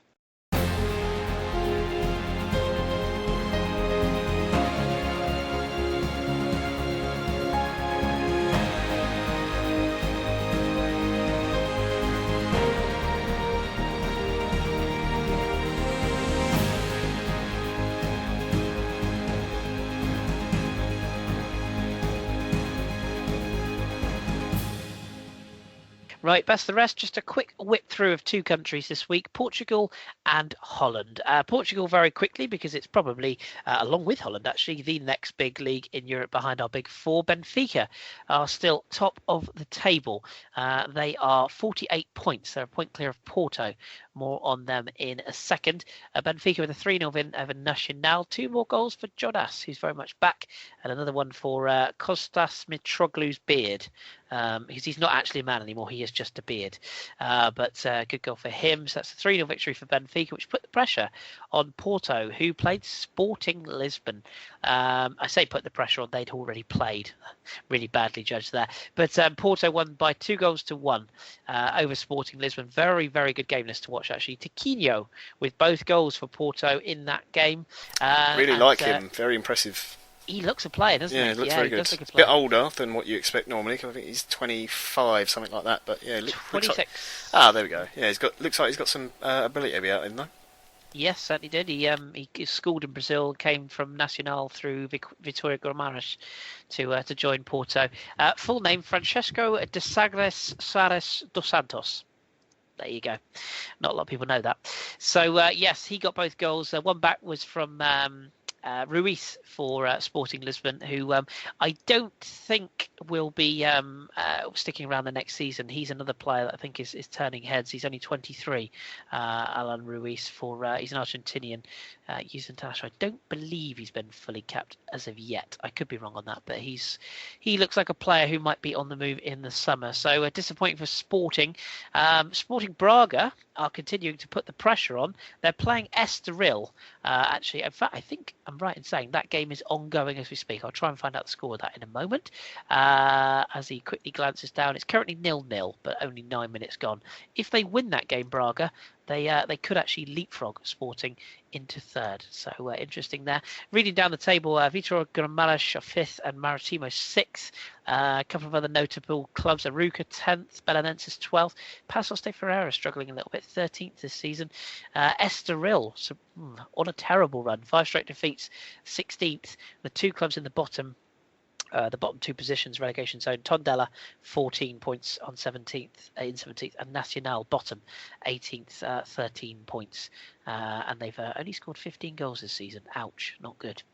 So that is Portugal. Next weekend, Benfica face Arouca at home. You'd expect them to win that game. Porto go away to Vitória Guimarães. That is 2nd versus 5th. That could be tasty.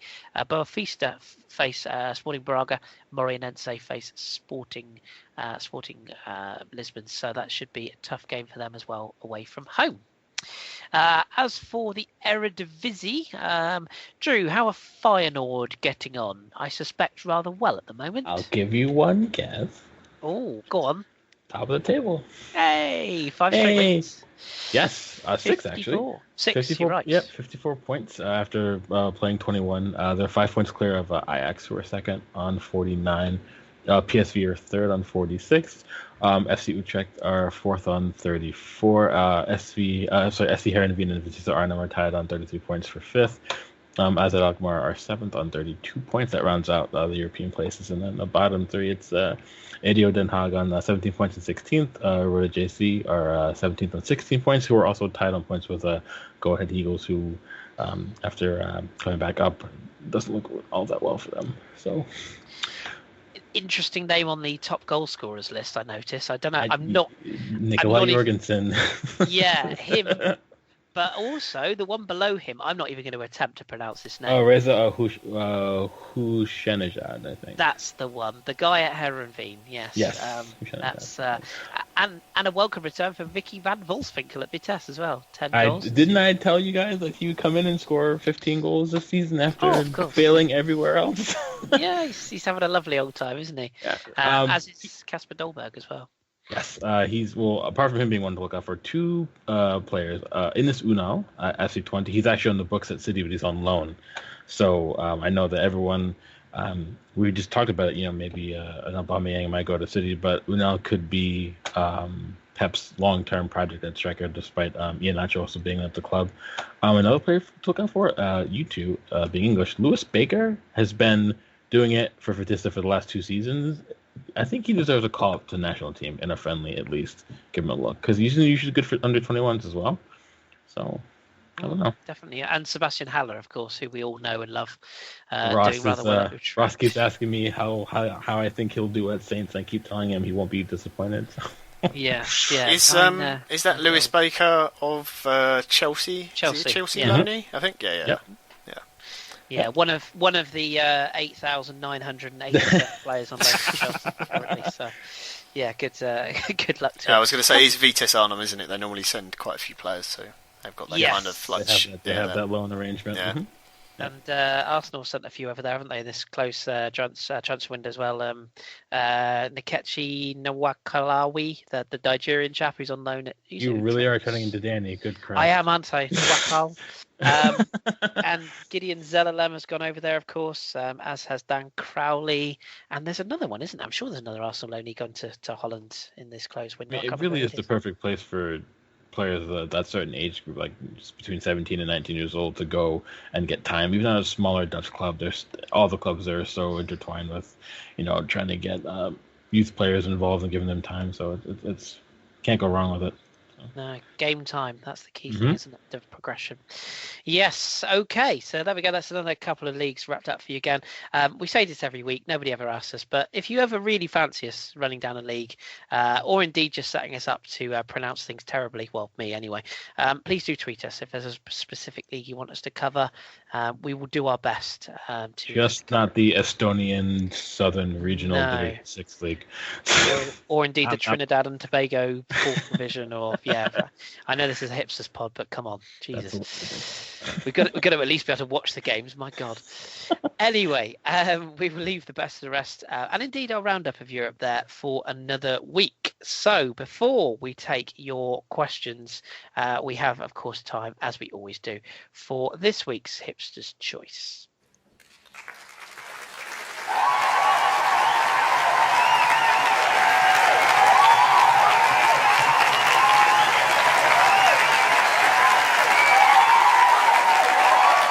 Right, this week's Hipster's Choice, this one is full hipster. And speaking of names, hard to say, we're going to Belgium for this week's Hipster's Choice to find a Polish striker who goes by the name of Łukasz Todorczak. So, what do we know about Łukasz Todorczak? Well, he is Anderlecht's number 91. Yes, I know, 91. Crazy numbers. He's on loan from Dynamo Kiev and is a Polish centre-forward. He was born on June 3rd, 1991, which makes him 25 years of age. He is 6 foot 1 inch and he weighs 171 pounds. His preferred shooting foot is the right foot. Can't find him on Twitter, can't find him on Instagram. Maybe it's not his thing, but we can tell you he wears the Nike Mercurial boots. That's the important thing here. Łukasz was born in Zuromin coming through the ranks at his local Rijeka Zurimin before moving to Polonia Warsaw in the, I can never say the Polish league, I'm going to say the Polish league, making his debut on the 29th of October 2010. A few seasons playing for the aforementioned Polonia Warsaw, getting 8 goals in 30 games. He got a move to Lech Poznan, who Manchester City fans will of course be very familiar with. Scored 24 goals in 50 games, not bad. Making his international debut in 2013, he was spotted by scouts of the Ukrainian powerhouse Dynamo Kiev, and on the 27th of August 2014 he sealed his €4 million transfer, signing a 5-year deal. Prior to his move, his exploits in the early part of 2014-15 Polish division, he was posthumously given a winner's medal when Poznan won the league in 2014-15. Interesting. He made his debut for Dynamo on the 30th of August 2014 with a 2-0 victory over Chernomorets Odessa, coming on as a substitute in the 85th minute, about 15 seconds after he came on. He made an assist for the 2-0 scoreline. On the 30th of September 2014, he scored his first goal for Kiev in a 2-2 draw against Zorya Luhansk. Got that one right. In his first season with Dynamo, he won the first league of his career, helping his team win the double in the Ukrainian Premier League and Ukrainian Cup. In the league, he scored 5 goals in 13 appearances. Missed out on the cup final, though, having sustained an injury during the semi-final match against Olympic Donetsk, which kept him out for 2 months. Ouch. On the international level, he reached the quarterfinals of the Europa League, with Dynamo, where his club knocked out by Fiorentina, John's voice, 3-1 on aggregate. In the 6 matches he played in the Europa League, he scored 3 goals against Steaua Bucharest, Gangomp and Everton, no less. On November the 24th, 2015, Lukasz made his debut in the UEFA Champions League, match day 5 of the group stage, and a 2-0 away win against Portuguese club FC Porto.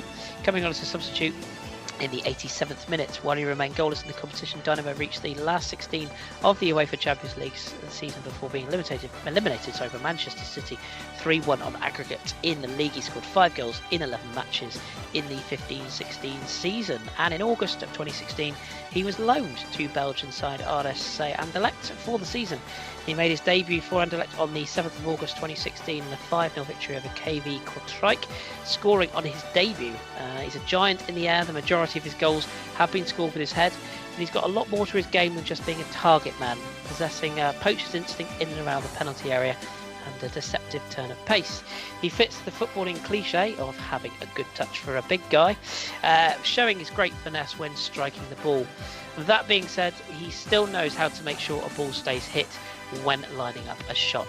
For teams who have little more conservative, they would use Lukasz as an out-and-out out ball, so he can just take it and hold it up essentially, and that takes the pressure off his defence. And his link-up play with midfield is one of his strong points. He is good at bringing others into play with his layoffs and knockdowns, and his sheer presence creates openings for teammates.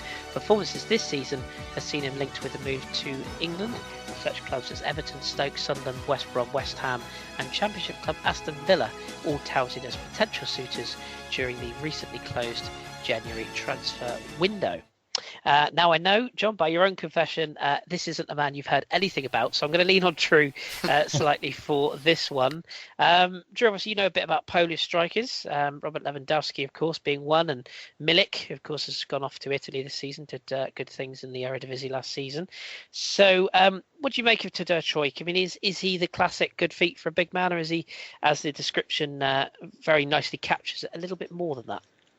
I think he's a little bit more well-rounded. I think that the fact that you can highlight his pace is an important aspect. And I think if you look at Lewandowski and Milik, all three of these strikers, when you put Todorczyk in the mix, they're all very similar in that regard. You know, they don't just have to stay central. They can tuck out to one of the wings. They're also good at bringing others into play.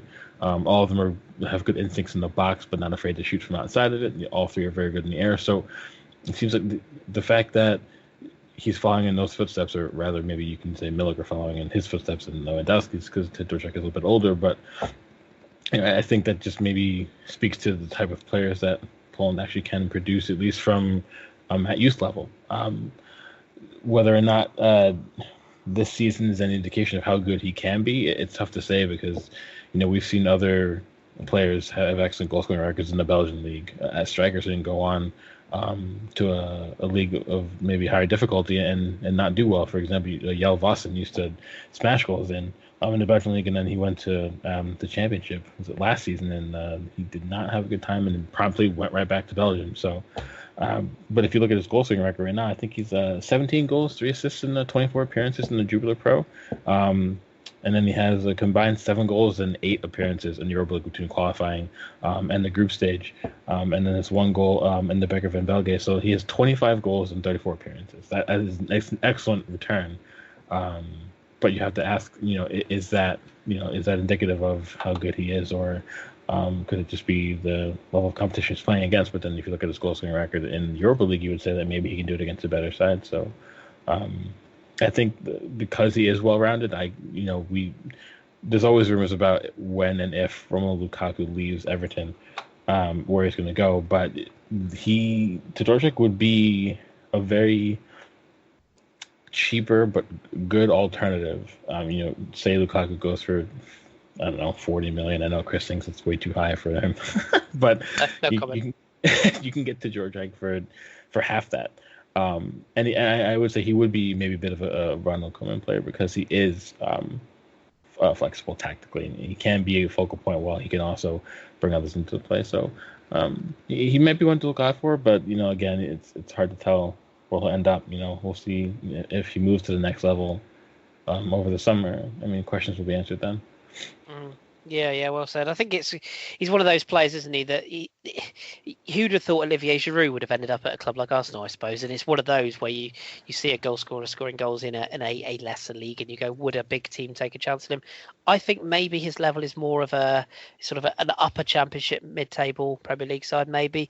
But I also think he would thrive if he went somewhere, again, mid-table side in a Bundesliga side. I look at someone like a Mainz or a Frankfurt. If Meyer sort of eventually moves on, that kind of team I think might take a gamble on him. So he's definitely one to watch. And as much as we do the big guns on Hipsters Choice, we like to pick out a few of the lesser appreciated names throughout Europe that you might not have heard of. So there you go. That's another one wrapped up for this week. You can find all of our Hipsters Choices on our website, footballhipsters.co.uk. You can find it on the Hipsters Choice tab, complete with the time checks and a little picture of the player as well. So if you want to go back and look up all of them, Gonzalo Guedes was one of the first ones we ever did, and he's done all right for himself, hasn't he? So don't call us hipsters. We know what we're on about, honestly. I promise. Either that or we're very lucky and guess. Anyway, next week I can confirm we will be off to Monaco. That's all I'm going to say. But next week's Hipsters Choice is a lad that a lot of people are talking about. So come back next week. There's a little tease for you. I mean, you just gave it away. Well, it might be Falcao. That's half the Monaco team. Well, exactly. That's a fair point. You just could be please. anyone. Could be anyone.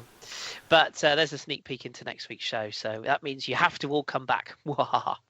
Right, let's finish then with a few of your lovely listener questions. Here's this week's onion bag. Okie dokie. So we've had a few questions in from you, the lovely listeners. There's a couple that are actually on my personal Twitter feed, so I'm going to grab those first because I know I'll forget them otherwise. Ouch. So, scrolls down. First one from UZ at Mr. Arsenal 93. No surprises who he supports, but luckily it's not an Arsenal question. Thank God. John, what's going on with Milan? Dropping points everywhere. Ousmane Dembele has been playing as a central. There's 2 questions here. That one's for Drew, so I'll come on to that one. So first of all, John, Milan, you touched on it earlier on, but is this the end of their so-called renaissance? I don't think it's the end of it. I think there's a certain extent of they perhaps overperformed at the start of the season, but yeah, they're struggling a little bit to score goals. Bonaventura's injury is huge. Carlos Bacca hasn't been in great form, it's got to be said. I don't think he scored a goal in open play this year. I know it's only sort of early February, but I don't think he scored many in open play last season. For last year at the start of the season. The defence has been an issue. The lack of cover they've got there and the injuries that are piling up is also really big. If they finish in a Europa League spot, that's, I think, still a very good season for Milan. I know Milan fans want more, and I understand that because of the size of the club. But with the lingering constant, are they ever going to get this sale through to the new Chinese owners and that kind of thing? I think they're doing the best they can there at the club at the moment with the kind of limited funds they've got. They found a real gem in someone like Lapadula as well, who has gone off the ball a little bit, but I think they got him at a bargain price. They got De La Feu in, who's a very good player, very accomplished, and I think skim a game or two more, then they'll find a few more goals. But I think more than anything, it's just been injuries and suspensions that's really cost them. Yeah, well said. The second part of that question, Drew, was for you. Ousmane Dembele has been playing as a centre attacking midfielder / support striker in behind Aubameyang. How effective can that be? I think we've almost touched on that already, haven't we? I mean, I think the results speak for themselves because I think it depends on the approach you want. But I mean, some people want a player slotted behind the striker who is more creative. But you've also seen through the likes of someone like a David Silva, where a player that can pick up the ball and also be creative, but also run at you at pace and beat you on the dribble to create space that way is equally as effective. And we've seen Dembele, and Kris, you saw him last season.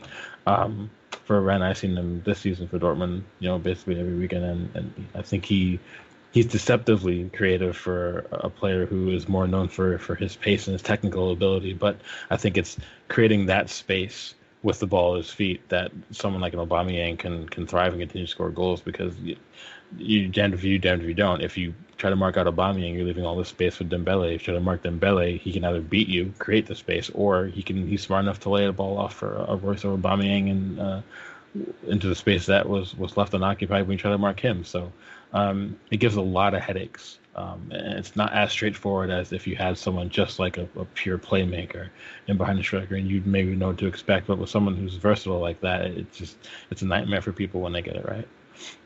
Yeah, wonderful, wonderful player. I know. We sort of said it last season, didn't we, when we first heard about the interest from Dortmund, and when he signed, I think we all thought it was going to be a good piece of business. But he's just a wonderful, wonderful footballer. So yes, one to keep an eye on how he develops moving forwards. A couple of questions on Juventus this week, John. So weirdly, I'll throw all these to you. Firstly, Akib, friend of the show, thoughts on Allegri's situation at Juventus? Short one for you there. He's got a contract until 2018. As far as the club's concerned, they hope or they think he'll honour it. They have no need to take any offers unless someone offers an obscene amount of money. I'm not sure who could take over from him. I know what Akib's obviously getting at is the links with Arsenal and a few other clubs. I think Allegri's good enough to manage in the Premier League. I don't think there's any doubt about that. I just don't think Juve have any need to let him go, to be honest. And there's very few people who are, if I was Juventus, I'd want to come in to replace. There's one or two sort of outside names, maybe someone like Gasperi, who's done obviously really well at Atalanta, and you say Di Francesco at Sassuolo has kind of gone down a hill a little bit in sort of regard this season at Sassuolo, but he was someone possibly touted as a eventual Juventus manager, but I don't see them wanting to let him go, to be honest. So Arsenal or any other club for that matter would have to offer a serious amount of money in compensation to prize him away from Juve. But I guess these days it's contracts don't really mean too much if someone wants away from the club. True that. Yeah, I hear Alan Pardew's available. So, if all else fails, he's demonstrative enough on the sideline to be a Juventus manager, but I don't think he's got the quality. He's a pillock. Sorry, Palace fans, although I doubt whether you care. James CO, shout to you at Lossless. He says, no, I deliberately put in my tweet no Arsenal-related questions after the weekend, and he put, got it. So which continental club would Wenger be most suitable to manage next season? Cheeky bugger.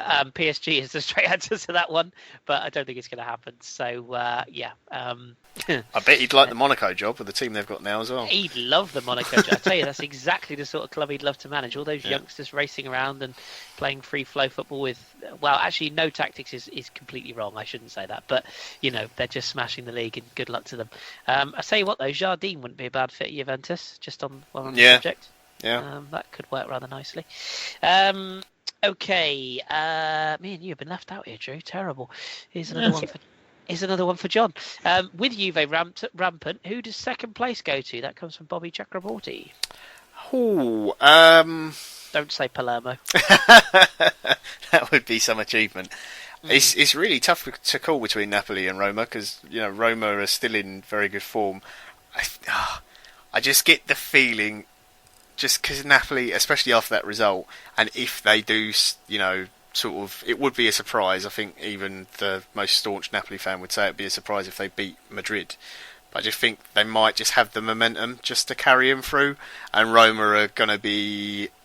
Although it's just the one game, that game against Lazio in the Coppa Italia, the semi-final, will be absolutely huge for them. And those sort of games, especially that atmosphere, can really take a lot out of a team. So maybe Napoli can exploit some, if there's any exhaustion from that. I haven't looked at the running on who's got what, but it's something we'll have to do maybe next week and see who's maybe got the more favourable run into the end, because at the moment it obviously looks like Juve have got the title pretty much wrapped up.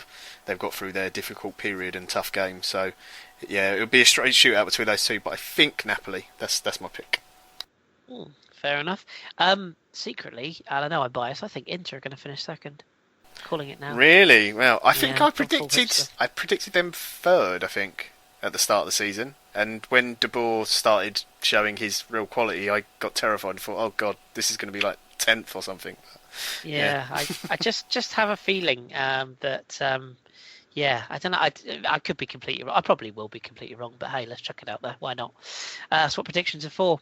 One more on Juventus, then we'll finish with another cracker from Tom 5-star Flips. Another great question. Every week he comes in. Francisco Zendino. That's a great name. He's got to be Italian. Either that or he's made up a brilliant name. He's at Milan Hacky 16. With the success of the J Stadium, should the other big Italian teams build their own stadiums? That's a great question. Absolutely. It's a no-brainer. The majority, I think, it might be every single club other than Juventus actually in Serie A. I'd have to look it up, but they're all owned by the councils, so they have to pay a rental fee, so they don't get all the ticket sales. The other issue as well is that most of those stadiums, not only are they very old and sort of out of date, some of them are frankly dangerous. And are in serious disrepair in some cases. I love the San Siro. It's beautiful, and I've got lots of memories of watching Inter do some amazing things there. But Inter and Milan both need a new stadium, whether it's a shared one or separate ones or not. We already mentioned Roma trying to get a new stadium. What Juventus also did that was very clever is they intentionally didn't get a huge size stadium, because they knew they could fill it out if they went to, a certain size seater. I think the Roma plans are for something like 45 or 50,000 seater stadium. So it's not 60, it's not 70, it's not 80. They're planning on smaller, so that they always sell it out and it's more modern, and kind of like Arsenal have done with the Emirates. The way the Allianz are buying, how it's all branded on the outside, that kind of thing. They really want to bring that. And Juventus, as usual, are leading the way in Italy in terms of all things, whether it's commercial or on the pitch as well. So all the clubs are looking at it. Torino, I know, are looking at it as well. It's just a case of, in Italy, especially when it comes to getting permission to build anything, it takes a very, very long time. It's very difficult for Roma to get that push through. Eventually it will do. The mayor of Rome, I believe, is a very nice lady whose name I can't remember. But I've never seen a mayor that looks like that before. That's for sure. But yeah, she rejected it last time. But hopefully it should go through again in a month, and they'll get the planning permission and can start spending some money on a new stadium. And it increases the funds for the club and what they can spend on transfers, because it just brings in so much more money, new advertising deals, all that kind of thing is all tied in with it.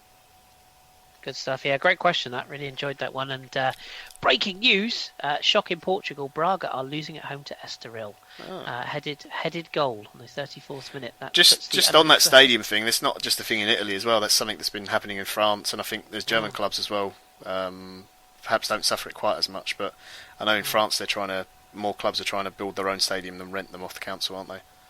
Yes, indeed. And Drew's also just pointing out Virginia Raggi is the mayor of Rome. Yes, that's it, yeah. So. Very pretty lady. Indeed. Not that you'd ever take notice of such things. No, it's not at all why I watch Italian football. Moving on. Yes, and into stoppage time, by the way, Granada still lead Las Palmas by a 0-0. So that seems like that's going to be a result in Spain. Right, we'll finish with this question from Tom, 5-star flips. It's a cracker. Once again, what's your guys' standout childhood memory whilst at a live football match? I tell you, he must research these questions. They're always brilliant. I know mine. I kind of have two. But I'll have to start with you guys. Drew, have you got one that you can think of? I'm sorry, what happened here? Childhood memory of being at a live football match, your main or your best football memory. I have a lot, but I'm going to go with one that is oddly enough American related for once.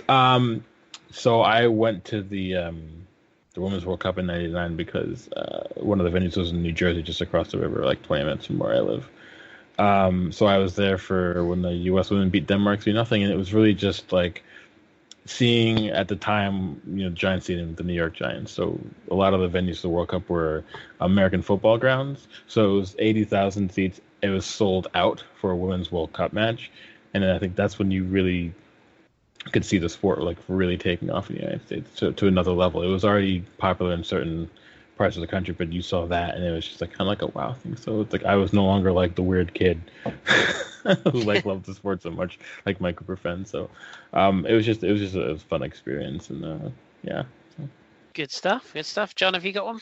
I've got two. One's childhood and one is a little bit older, but they're both kind of weird, I suppose. The one from when I was younger was an Arsenal game against. They're both Arsenal. One it was against Derby, I believe, at Highbury. The game finished 0-0. I don't know why, but for some reason it's just one of those really vivid memories. I remember Dennis Bergkamp scored a goal that was disallowed that shouldn't have been. And other than that, it was the most boring game I've ever been to. I just remember leaving the game miserable and thinking, why on earth does anyone ever go and watch football? It's rubbish. And whatever the seats were we had at the time as well, we were lower stand and quite far back. So if the ball sort of went above 10 feet in the air, you lost complete sight of it because you go to look up following the flight of the ball, and then you're just looking at the ceiling. And it's just really stuck with me. And the other one was being in the away end at Highbury with my girlfriend at the time and her dad, who was a Man City fan. And it was a 2-1 win against City, and it was Jose Antonio Reyes' debut. And I remember being very excited, and all the City fans being absolutely hilarious the whole way through. Stood up the entire game, knew I was an Arsenal fan, didn't care, and they were all screaming about how, when Reyes was coming on, and they said to me, how much did he cost? I said, I don't know, like 17 million, something like that. And they were like, we're probably going to concede like 5 goals now. They were just completely resigned to defeat, but didn't care at all, and were just having a really nice day out. So it was just a nice memory of mingling with other fans and having no problems. Was that the Henry goal in the rain? Was it that same game? I think it was on. I remember. I think it was Henry. I can't remember who got the other one. And Nelka scored. And Nelka scored for City. Yeah, City. Yeah. Different game, but I do remember. Yeah, that's when they had the Reebok kits. Yeah. Weird what you remember, isn't it? Yeah. Mine are Arsenal as well. I haven't been to many games that don't involve Arsenal, so I suppose it'd be obvious. A notable shout out for the last ever game at Highbury. I was at the Wigan game. That's an extended shout out. But the main two that I think of, John, I don't know if I've ever discussed this with you, but I was at the San Siro one night when Arsenal scored 5 goals. Do you remember that game? I remember the game. I think we have talked. We've definitely spoken about it. Yeah. Oh my God! I was going to say I don't know if I ever mentioned that, but yes, just being behind that goal. It's one of the few away games that I've been able to go to in recent memory or adult memory. That was an incredible night. The Arsenal 5-1 victory in the San Siro. And the other one, you say about sort of games that stand out for you for no real apparent reason. FA Cup away at West Ham at Upton Park. Alex Manninger saving penalties. Do you remember that game? Oh, yes. Weirdly, I was only talking to, I think it's Ross and Josh were talking about it the other night, FA Cup memories. Still, just the atmosphere that night. West Ham fans hated us. We hated them.